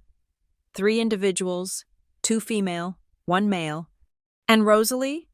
You were right about the dresses." I allowed myself a small, grim smile. "Let them in. Marcus, show them to table 19. I watched from the shadows of a large floral arrangement of white hydrangeas as they entered. It was a sight that almost made me feel pity. Almost. Linda entered first, clutching Robert's arm. My father looked pale, sweating in a tuxedo that was clearly rented and a size too tight around the waist. He was looking around the room with wide, terrified eyes, like a deer that had wandered onto a highway. Linda was trying to look regal, chin up, but her eyes were darting nervously, assessing the wealth in the room with a hunger that was palpable. But it was Bella and Donna who stole the show, and not in the way they intended. They walked in like they owned the place. Bella was wearing the fake emerald green Gucci gown, and Donna was in the counterfeit Versace with the gold Medusa heads. In the soft, forgiving light of a bedroom, those dresses might have looked passable. Here, under the unforgiving brilliance of 10,000 watts of crystal light, they looked exactly what they were: cheap. The synthetic fabric shone with an unnatural, plastic sheen. The sequins were too large and reflected the light chaotically. The hem of Bella's dress was uneven, dragging on the floor on the left side. I saw the ripple effect as they walked through the crowd. Heads turned, not in admiration, but in confusion. I saw Mrs. Vanderbilt, a woman who could spot a fake handbag from a helicopter, lean over to her husband and whisper something behind her fan. Her husband glanced at the twins and suppressed a laugh. Bella and Donna, oblivious to the mockery, mistook the attention for admiration. They preened. They waved at people they did not know. "Oh my God," Bella said loudly, her voice cutting through the hum of polite conversation. "Look at that chandelier. It is huge. I bet it costs $1 million. "At least," Donna replied, snapping a selfie with the flash on, blinding a passing waiter. "We fit right in, don't we? I told you this dress was a killer." They began to navigate the room, trying to network. I watched as Bella approached a well-known film producer. She placed a hand on his arm, a breach of etiquette so severe in this circle that the producer physically recoiled. "Hi," Bella purred. "I love your movies. I am an influencer. Maybe we could collaborate?" The producer looked at her hand on his sleeve as if it were a contagious disease. He looked at the plastic sequins. He looked at her heavy, caked-on makeup. "I am afraid I am quite busy," he said coldly. Turning his back on her to speak to someone else, Bella blinked, confused, then shrugged. "Snob," she muttered loud enough for him to hear. They continued their disastrous procession, rejected by group after group, until they spotted me. I was standing near the bar, instructing a waiter on the timing of the champagne toast. I saw Donna point a long acrylic nail at me. "There she is!" Donna exclaimed. "Hey, Rosalie!" She didn't walk over. She shouted from 20 feet away. The nearest guests stopped talking and stared. I felt a flush of embarrassment. Not for myself, but for the sheer lack of dignity they possessed. I composed my face into a mask of professional servitude and walked toward them. "Hello, everyone," I said politely.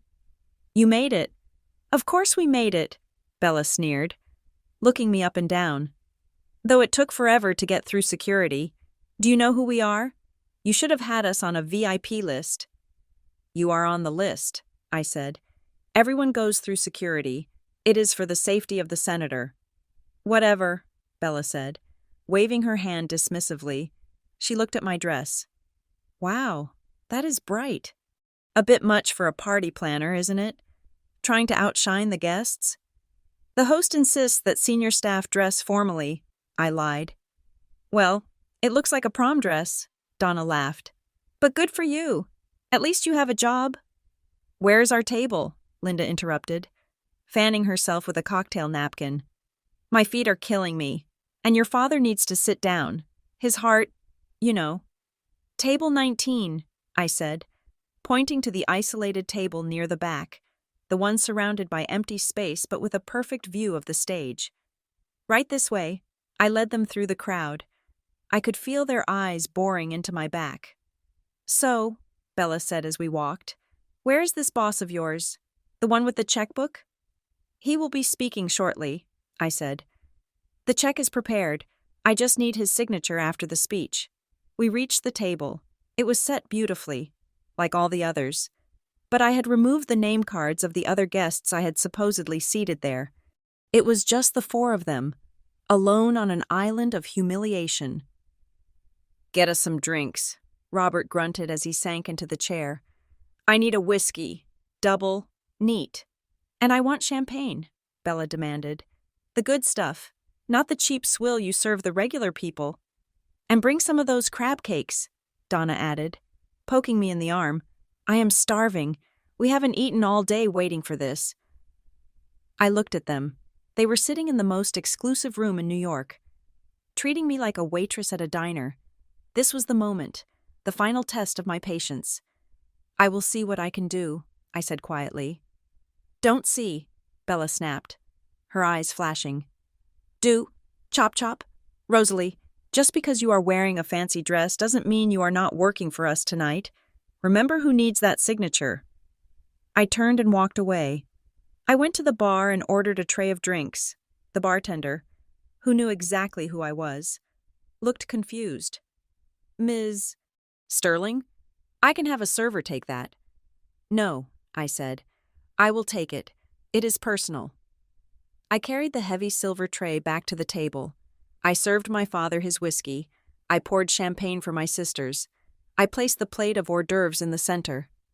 "Finally," Donna said, stuffing a crab cake into her mouth. "God, the service here is slow." "Is there anything else?" I asked, keeping my head bowed slightly. "Yeah," Bella said. "Go find us some napkins. And stop hovering. You are making us look bad. People might think we are related or something." I didn't flinch. "Enjoy your evening," I said. I walked away, my heart pounding a steady, rhythmic beat against my ribs. 1 more hour, I told myself. Just 1 more hour. I retreated to the side of the room, near table 1, where the guests of honor sat. Vivian was there, looking like an empress in silver lace. The seat next to her was empty, my seat. But before I could join her, I saw Linda stand up and make her way toward the front. She was heading for the restroom, but she stopped when she saw Vivian. Linda didn't know who Vivian was, But she knew wealth when she saw it. Vivian's diamond necklace alone was worth more than the entire neighborhood we grew up in. Linda, ever the social climber, decided to make a move.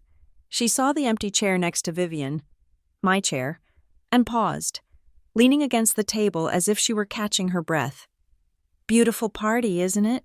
Linda said, putting on her best, charming neighbor smile. Vivian turned slowly.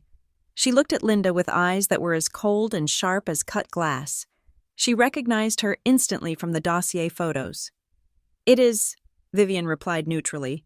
"My daughter organized it," Linda said, puffing up her chest. "She is the head manager, Rosalie. Perhaps you saw her? The girl in the red dress running around fetching drinks?"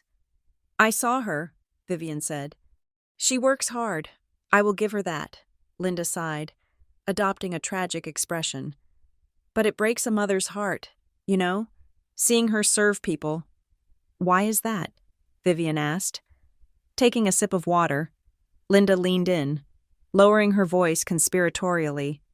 "She was always the troubled one, the black sheep.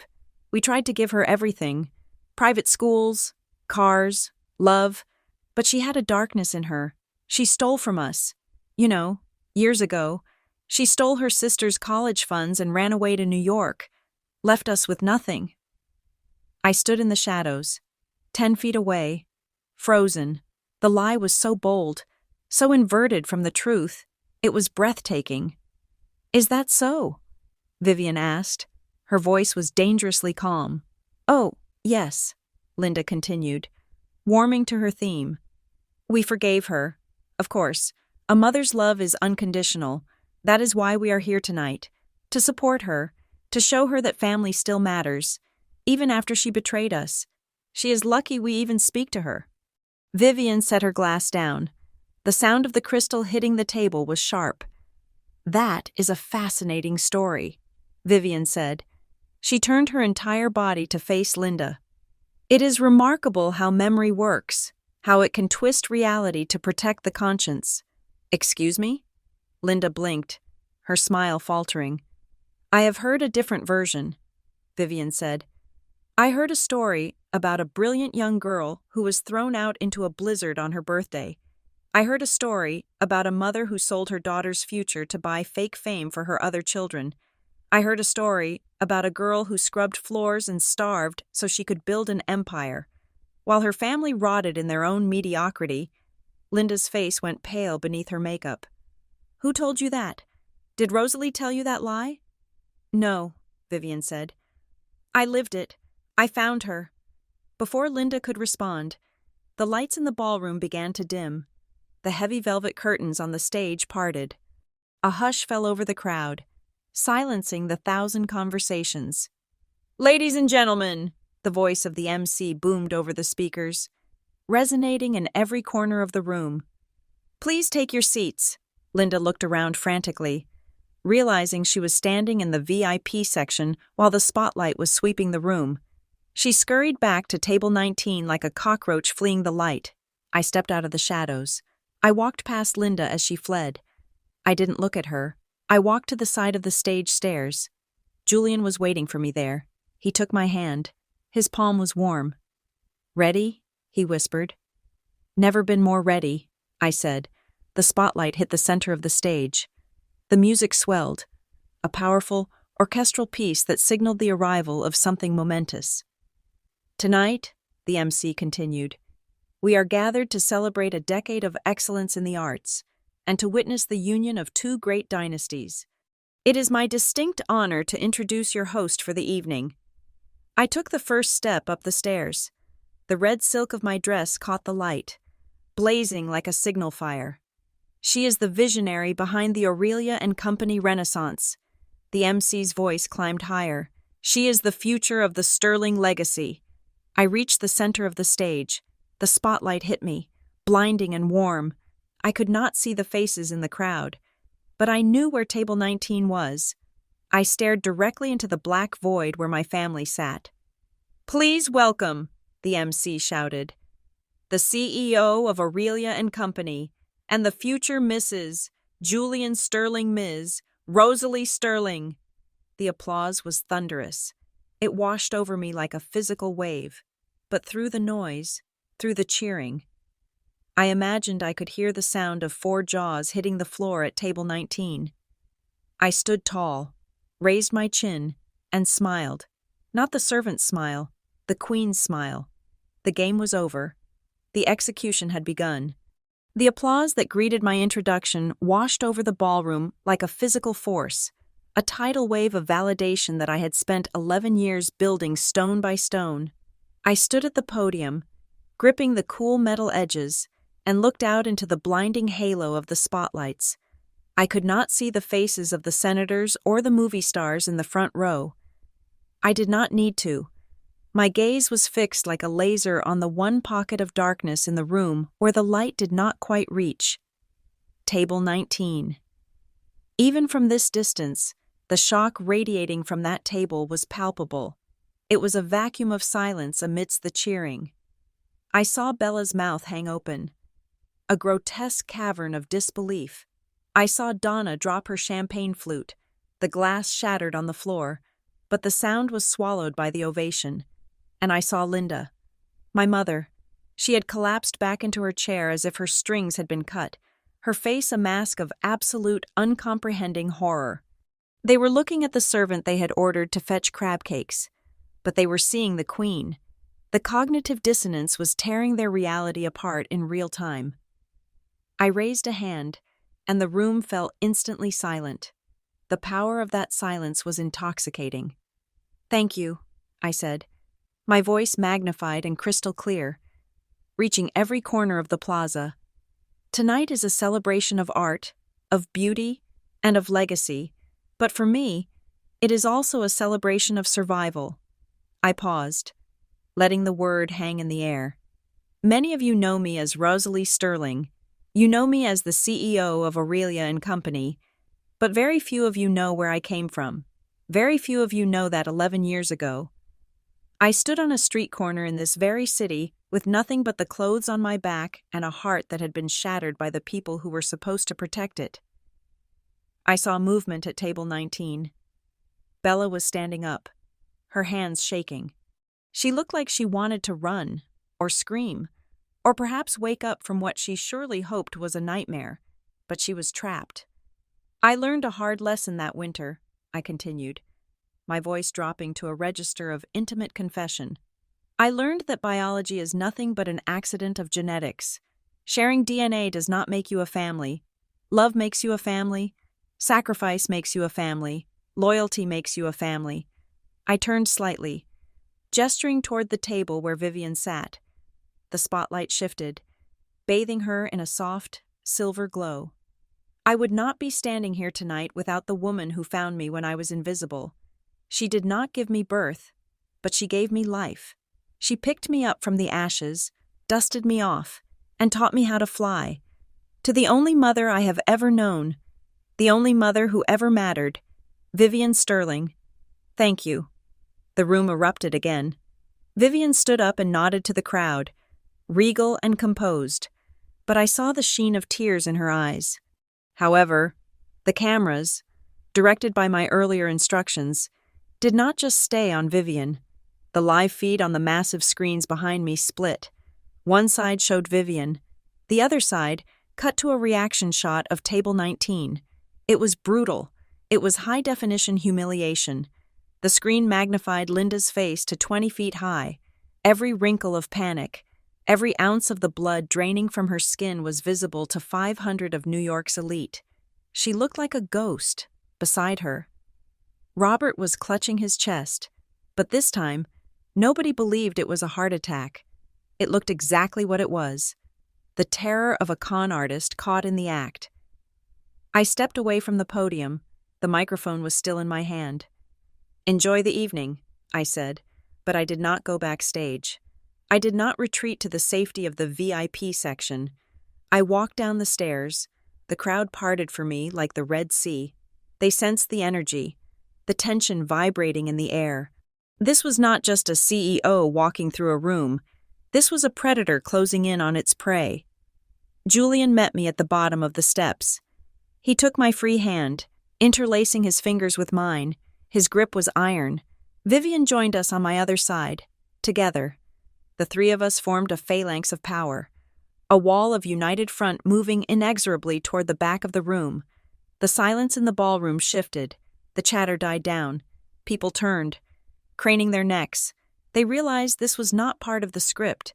They realized something real and raw was happening. We reached table 19.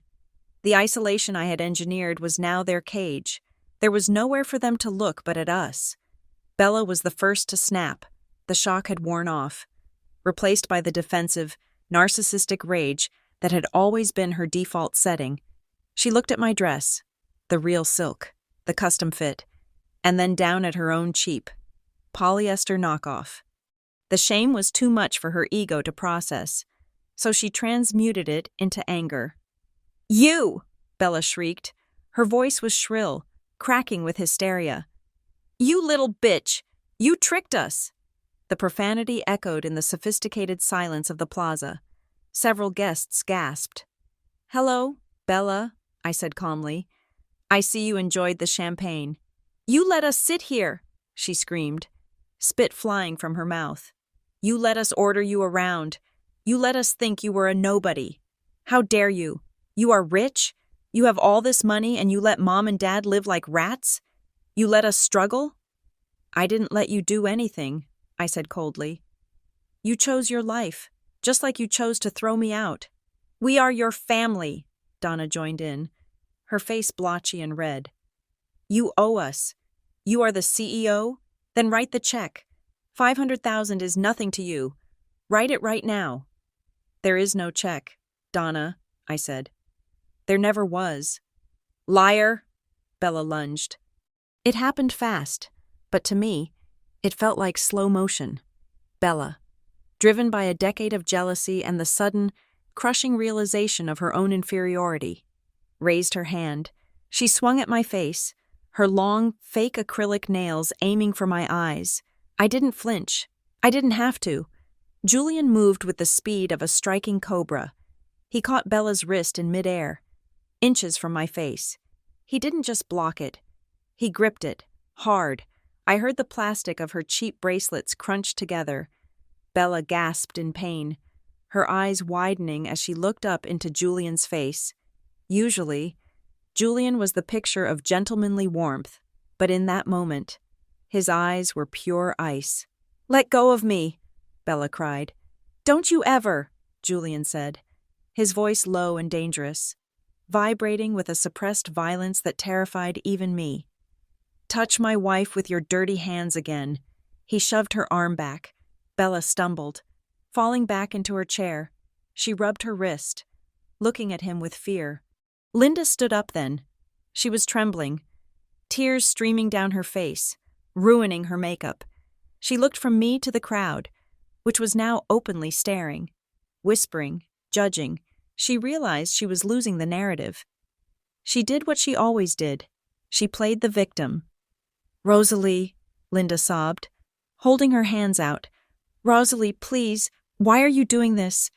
We are your flesh and blood. Look at what you're doing to your sisters. Look at your poor father." She turned to the crowd, addressing the room at large, trying to salvage her reputation. "She is cruel," Linda shouted, pointing a shaking finger at me. "You all see her as this successful woman, but you don't know the truth. She was a thief. She stole from us.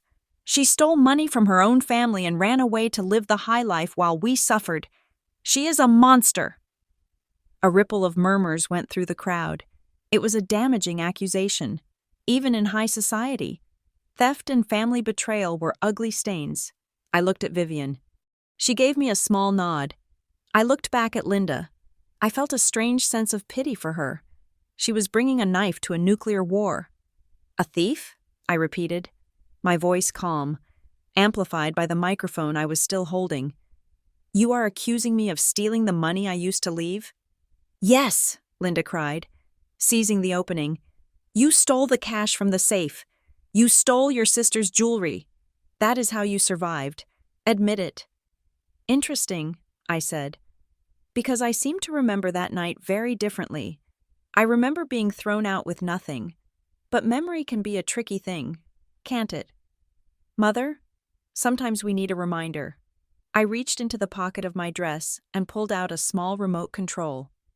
Fortunately, I said, I have a very good memory, and I also have a very good data recovery team.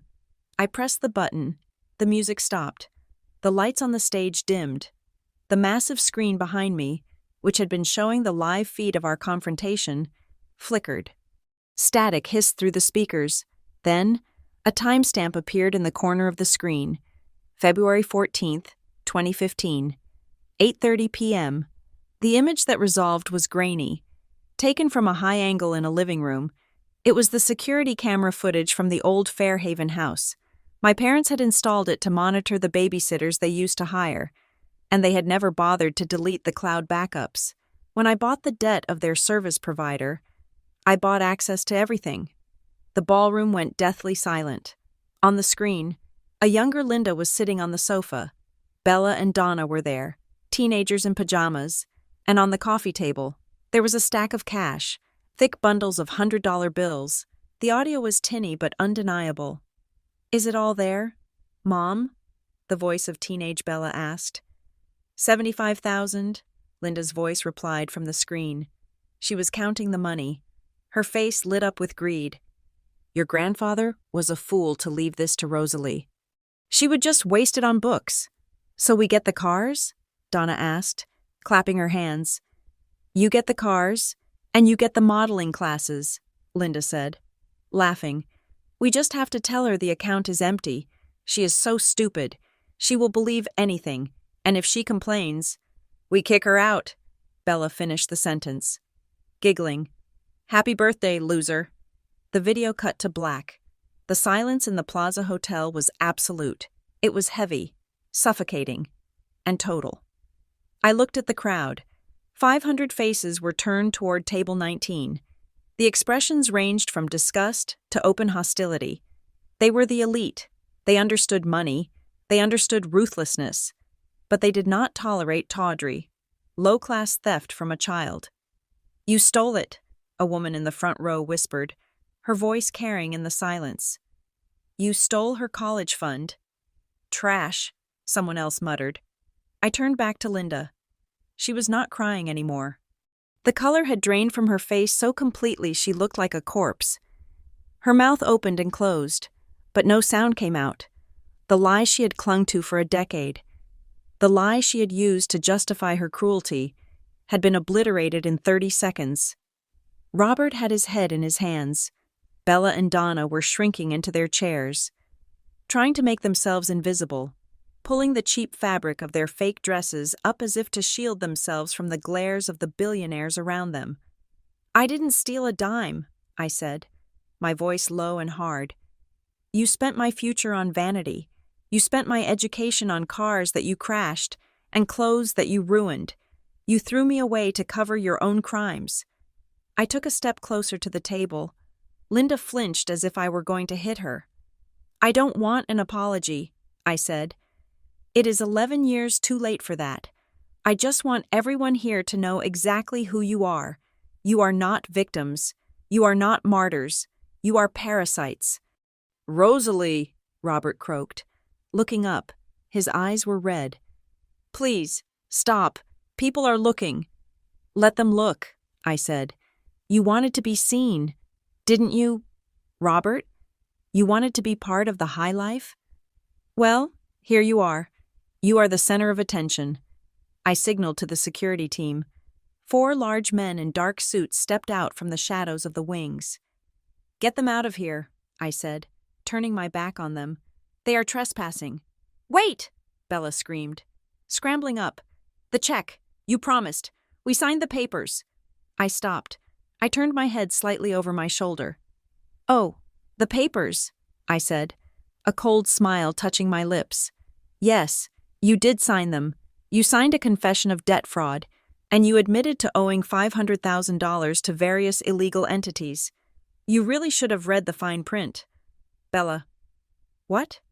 Bella froze. I didn't give that document to my treasurer, I said. I gave it to the district attorney. He is sitting at table 4. I pointed to a stern-looking man near the front who raised his glass in a mock toast to the twins. "No," Linda whispered, sinking to her knees. "No, please, Rosalie, mercy." "Mercy?" I asked. "I'm afraid I am fresh out. I gave my last ounce of mercy to the girl you left in the snow." I turned back to Julian and Vivian. "Let's go back to our party." As we walked away, the sound of Linda's wailing rose up, a high, keen sound of total despair, but it was quickly drowned out, not by applause this time, but by the murmur of hundreds of people turning their backs on them, the sound of security guards moving in, and the clinking of crystal glasses as the elite of New York went back to their champagne, dismissing the Fairhavens as nothing more than a bad act that had finally been booed off the stage. I held Julian's hand tighter. My palm was sweating. But my heart was lighter than it had been in a lifetime. The truth was out, and it was liberating. The security guards stepped forward, their shadows falling over the trembling figures at table 19, ready to drag the unwanted guests out into the cold New York night. The room was buzzing with the scandal, a low hum of whispers that sounded like thousands of insects. Linda was sobbing into her hands. Robert was staring at the tablecloth as if hoping it would swallow him whole. Bella and Donna looked like trapped animals, their eyes darting between the exits and the imposing men in black suits closing in on them.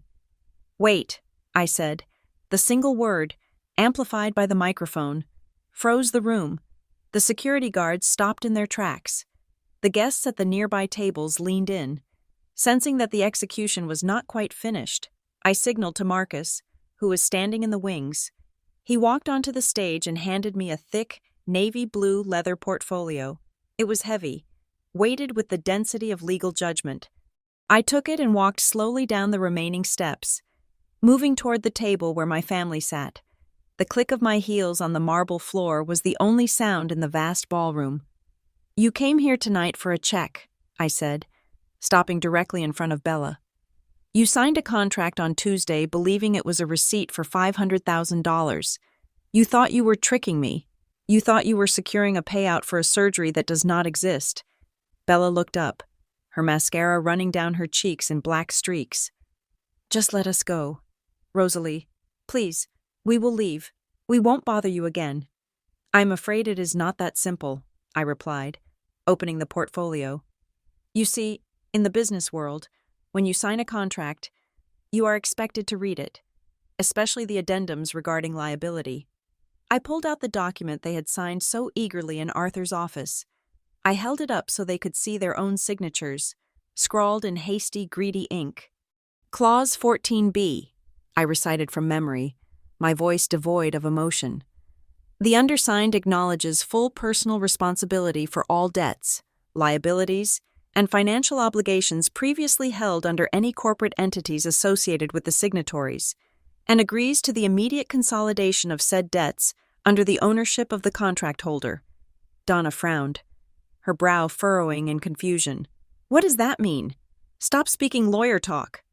"It means," I said, snapping the portfolio shut, "that you just admitted that BD Fashion Imports and Twin Star Media, the fake companies you set up to defraud investors and take out business loans, are not real corporations. You admitted they are just extensions of yourselves, and more importantly, you admitted that the money you borrowed through them was used for personal expenses." I took a step closer, towering over them. "You wanted $500,000? That is a lot of money. But let us talk about the $2 million. $2 million? Linda gasped, looking at her daughters. "What is she talking about?" "The $2 million Bella and Donna borrowed from 3 different regional banks and a private lending firm over the last 4 years, I explained. Looking at my mother, they used fake invoices, forged tax returns, and non-existent inventory as collateral. They spent it on leased cars, vacations, and that condo you are living in, and then, when the payments came due, they defaulted." "We declared bankruptcy!" Bella shouted, finding a shred of her old defiance. "That debt is gone. The companies went under. You can't touch us." "That is where you are wrong," I said. "A cold, predatory smile forming on my lips. Bankruptcy protects a company. It does not protect a fraudster who pierces the corporate veil by signing a confession of personal liability, which is exactly what you did on Tuesday. I turned to the crowd, addressing the room. Ladies and gentlemen, allow me to introduce you to the new owner of that debt. 3 weeks ago, a holding company called Nemesis Limited Liability Company purchased the distressed debt bundles from those regional banks for cents on the dollar. Nemesis Limited Liability Company is a wholly owned subsidiary of Aurelia and Company. I looked back at the twins. Their faces had gone gray. I am not your sister right now, I whispered, leaning down so only they could hear the full venom in my voice. I am your creditor. I own every cent you owe, and I am calling in the debt, in full, tonight. You can't, Donna stammered. We don't have it. I know you don't, I said, straightening up. And since this debt was accrued through acts of criminal fraud, specifically wire fraud and falsifying loan applications, it is no longer a civil matter. I raised my hand and pointed toward the main double doors at the back of the ballroom. It is a criminal one. The doors burst open. This was not hotel security. This was the New York Police Department, specifically the Economic Crimes Unit. 6 officers in uniform and 2 detectives in plain clothes marched into the room. The sight of the badges glinting under the chandeliers sent a shockwave through the guests. They marched straight to table 19. Bella Fairhaven? Donna Fairhaven? The lead detective asked. His voice booming, he held up a pair of handcuffs. I am Detective Miller. We have a warrant for your arrest on 12 counts of grand larceny, bank fraud, and forgery in the first degree. No! Bella screamed as the officer grabbed her wrist, the same wrist Julian had bruised earlier. Get off me! Mom! Dad! Do something! This is a mistake! Donna yelled, kicking out as another officer spun her around and slammed her against the table, pinning her arms behind her back. She set us up. My sister set us up. You have the right to remain silent, Detective Miller recited, the metallic click of the handcuffs echoing like a gunshot in the silent room. Anything you say can and will be used against you in a court of law. The guests were on their feet now, smartphones raised, capturing every second of the downfall. The flashing lights of the cameras popped like strobe lights, illuminating the twins' terrified faces as they were shackled in their fake designer dresses. Linda threw herself at me. She grabbed the hem of my red dress, her knees hitting the floor with a thud. Rosalie, she wailed, her voice cracking. Stop this. Please, tell them to stop. They are your sisters. They are your own flesh and blood. I looked down at her. She looked small, pathetic, a woman who had spent her life worshipping the false idols of appearance and wealth, now begging in the dirt. Flesh and blood, I repeated slowly. Yes, Linda cried, tears streaming down her face, ruining the expensive foundation she had likely stolen from a drugstore. How can you be so heartless? We are family. You can't send your sisters to prison. Have mercy. Rosalie, blood is thicker than water. The memory hit me then, sharp and visceral. The memory of the cold wind biting my skin. The memory of her standing in the warm doorway, holding the door shut. I pulled my dress from her grip with a sharp tug. Blood? I asked, my voice ringing out, cold enough to freeze the champagne in the glasses on the tables. That is funny coming from you. Linda, I seem to remember you having a very different philosophy about family obligations. I leaned down, bringing my face inches from hers. Don't be selfish, I said, quoting the exact words she had spat at me 11 years ago when she stole my tuition. Your sisters need to learn responsibility. You told me I was just extra weight in that house. You told me I was the one who had to sacrifice so they could shine. Well, now they are shining. Look at all the cameras. Rosalie, she whimpered. You told me to stop being a burden, I continued, relentless. So I am helping you. I am removing the burden of their debt from you. They are going to government housing now.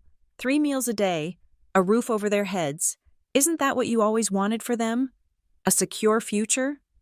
You are a monster, Linda whispered. her eyes full of hate. "No," I said, standing tall. "I am a mirror. I am just reflecting what you made." Suddenly, there was a commotion on the other side of the table. Robert, seeing his daughters being dragged away and his wife on the floor, decided to play his last card. He clutched his left arm, let out a strangled groan, and collapsed onto the carpet. "My heart!" he gasped, rolling around. "Oh God, my heart! She is killing me! Help!" "Robert!" Linda screamed, scrambling toward him. "Oh my God! He is having a heart attack! Someone help! You killed him! Rosalie, you killed your father!" A murmur of alarm went through the crowd. This was high drama, and for a second, the tide of sympathy wavered.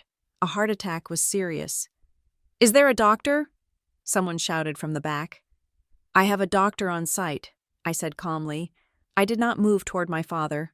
I did not flinch. "Doctor? Evans? If you would be so kind." A man in a tuxedo stepped out from the wings of the stage. He was the head of cardiology at Mount Sinai, a personal friend of Vivian's, and he had been briefed on the possibility of this exact performance. He carried a medical bag. He walked over to Robert, who was groaning loudly and squeezing his eyes shut. "Doctor?" Evans knelt down. He checked Robert's pulse. He placed a stethoscope on his chest for 5 seconds. He lifted Robert's eyelid. Robert tried to squeeze his eyes shut tighter, but the doctor was stronger. "Doctor." Evans stood up, dusting off his knees. He looked at me, then at the police, then at the crowd. "He is perfectly fine." "Doctor," Evans announced, his voice dry and authoritative. "His pulse is slightly elevated, likely due to adrenaline and panic, but his heart rhythm is normal. There is no arrhythmia, no signs of infarction. He is holding his breath to make his face red. Laughter, nervous, shocked, but genuine laughter, rippled through the room. "Get up, Robert," I said.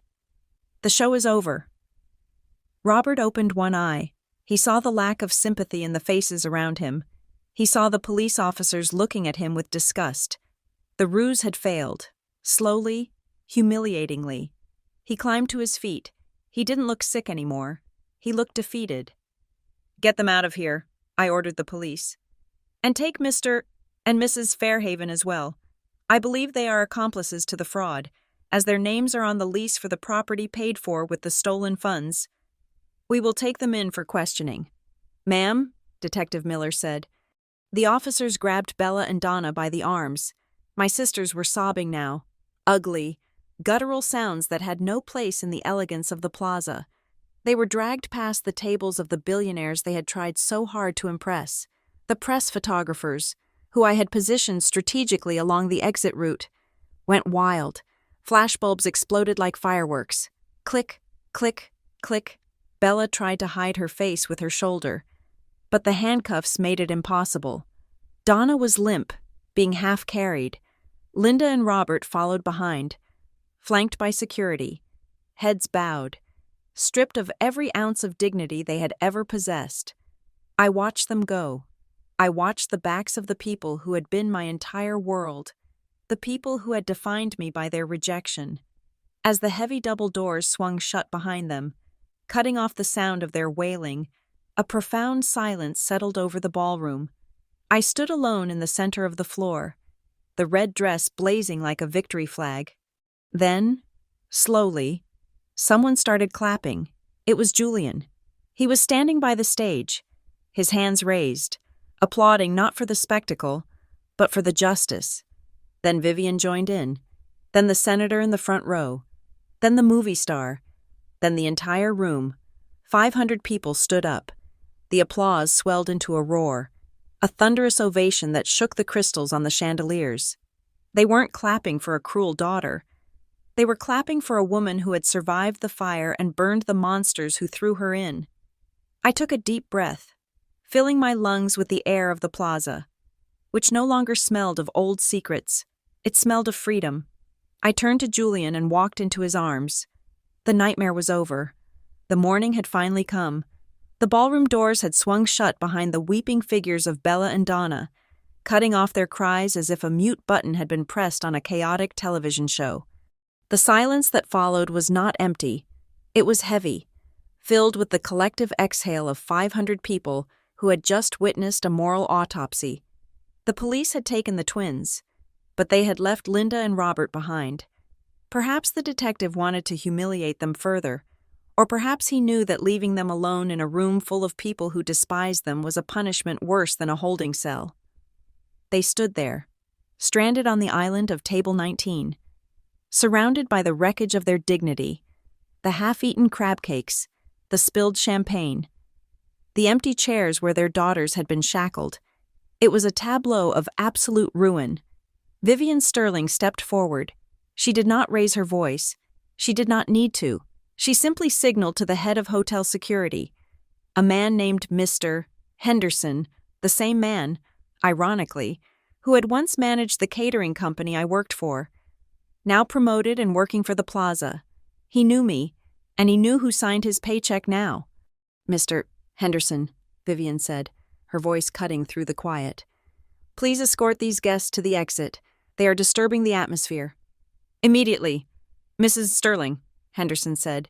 He moved with 3 other guards, forming a wall of black wool around my parents. "No, wait," Linda gasped, her hands trembling as she reached out toward me.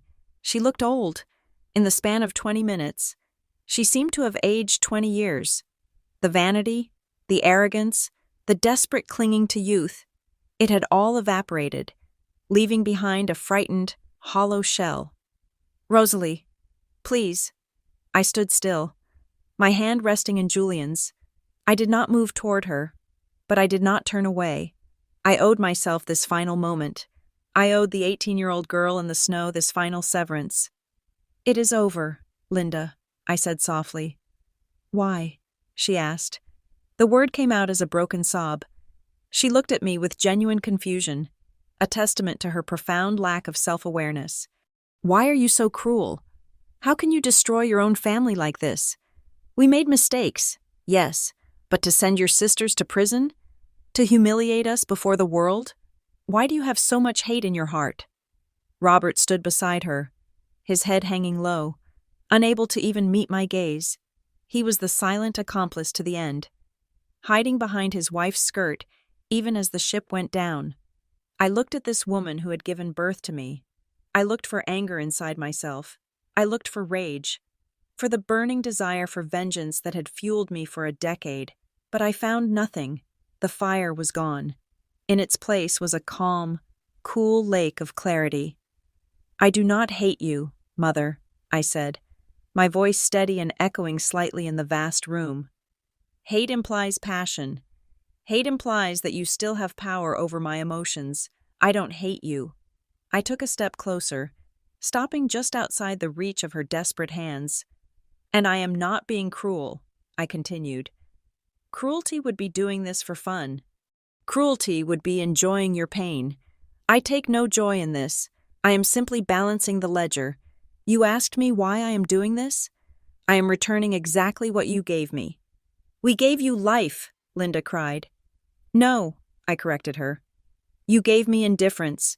When I begged you to look at my report card, you looked at the television. When I begged you for my tuition, you looked at your new car. When I lay in the snow with a broken knee, screaming for help, you looked at a birthday cake. You taught me that family is a transaction. You taught me that if you are not useful, you are disposable. You taught me indifference, Mother, and I learned that lesson very, very well." Linda stared at me, her mouth opening and closing, grappling with the reflection of her own soul. "So I am indifferent to your tears," I said. "I am indifferent to your poverty. I am indifferent to your future. You are strangers to me, and strangers do not get to crash my wedding party." I turned to Mr. Henderson. "Remove them." "Please," Linda shrieked as the guards took her arms. "Robert, do something." But Robert did nothing. He let himself be led away, a man defeated by his own apathy. They were marched out of the ballroom, past the rows of silent, judging faces. They walked out of the Plaza Hotel and onto the cold pavement of Fifth Avenue. I knew what awaited them. The foreclosure notices would be on their door by Monday. The legal fees for the twins would drain whatever pennies they had left. They were facing a future of absolute destitution, a cold and lonely winter that would last for the rest of their lives, and I felt peace. I turned back to the room. The silence lingered for a beat, heavy and awkward. Then, Julian squeezed my hand. He lifted my chin so I was looking into his warm, hazel eyes. "Are you okay?" he whispered. "I am," I said, and I meant it. "I am free." Vivian stepped up on my other side. She placed a hand on my back. A solid, grounding weight. "Let's get you a drink," Vivian said. "I believe we have a wedding to celebrate." She turned to the band and snapped her fingers. "Music. Play something joyful. The trash has been taken out." The band struck up a lively jazz number. The tension broke. The guests, taking their cue from the Sterlings, began to laugh and talk. The waiters resumed circling with trays of champagne. The nightmare had dissolved, leaving only the party. I did not shed a single tear. I danced with Julian until my feet ached. I drank the expensive wine. I laughed with the senators and the artists. I lived. 1 year later, the winter wind whipped around the corners of the penthouse terrace, howling like a living thing trying to find a way in. But the glass doors were thick, triple-paned, and reinforced. Inside, the fire was crackling in the marble hearth, casting a warm, golden glow over the living room. I stood on the balcony, wrapped in a thick cashmere coat, clutching a mug of herbal tea. The city of New York lay spread out below me, a grid of glittering diamonds on black velvet. It was beautiful. It was conquered. On the small iron table beside me lay a letter. It had arrived this morning. The envelope was plain, cheap white paper. The stamp in the corner was red ink, stamped by the correctional facility upstate. Inmate name, Bella Fairhaven. Inmate number, 89402. I had stared at it for a long time when it arrived. I wondered what it contained. Begging, curses, promises of change. Maybe she wanted money for the commissary. Maybe she wanted to tell me that Donna was not handling prison well. My finger traced the edge of the envelope. "Rose?" Julian's voice came from the doorway. He was holding a blanket. "It is freezing out here. Come inside." "In a minute," I said. I picked up the letter. The paper felt rough against my manicured fingertips. I thought about opening it. Curiosity is a powerful drug. I thought about reading her words, drinking in her misery one last time. But then I looked down. My hand was resting on the swell of my stomach. 6 months along, a little girl. I felt a flutter, a tiny butterfly kick against my palm. If I opened this letter, I would be letting them back in. Even just for a second, even just as words on a page, I would be letting that toxicity, that history of comparison and conditional love, seep into the sanctuary I had built for my daughter. "No," I whispered. I did not want my daughter to know their names. I did not want her to know that family could hurt you. I picked up the letter and walked over to the outdoor fire pit that Julian had lit earlier. The flames were dancing, hungry and bright. I tossed the envelope onto the fire. It sat on the logs for a second, the white rectangle stark against the charred wood. Then, the edges curled, the paper browned, then blackened. A tongue of blue flame licked the corner, and suddenly, it was consumed. The words I never read turned to ash. The pleas I never heard turned to smoke. They drifted up into the night sky, carried away by the wind, disappearing into the vast indifference of the universe. I watched until the last flake of gray ash floated away. "Goodbye, Bella," I said. I turned away from the railing and looked down at my stomach again. I rubbed the fabric of my coat in slow, soothing circles. "You are going to be so loved," I whispered to the life growing inside me. "You will never have to earn it. You will never have to be smart enough, or pretty enough, or rich enough to be worthy of my time. You will just be, and that will be enough." I felt another kick, stronger this time, as if she were agreeing with me. "I promise you," I vowed, my voice fierce in the quiet night. "I will never let you wonder if you are wanted. You are the most wanted thing in the world." The wind gusted, cold and biting, reminding me of a night 11 years ago. But I did not shiver. I turned and walked toward the glass doors. Inside, Julian was waiting on the sofa, a book in his hand. Vivian was sitting in the armchair across from him, knitting a tiny yellow bootie, looking peaceful and content. This was my family. Not the one I was born into, but the one I had chosen, the one that had chosen me. I opened the door, and the warmth of the room rushed out to greet me, smelling of wood smoke and vanilla and safety. I stepped inside and closed the heavy glass door behind me. I turned the lock with a satisfying click, shutting out the cold, shutting out the dark, and shutting out the past forever. I walked into the light. Thank you so much for listening to this story. I hope you enjoyed Rosalie's journey from heartbreak to triumph as much as I enjoyed telling it. I would love to know where you are tuning in from today. Are you listening from New York, London, or maybe somewhere halfway across the world? Please leave a comment below and let me know. I read every single one of them. If you enjoyed this video, please consider subscribing to the Sunday Drama Stories channel. Don't forget to hit the like button and smash that hype button to help this story get recommended to more people who might need a little inspiration today. See you in the next story.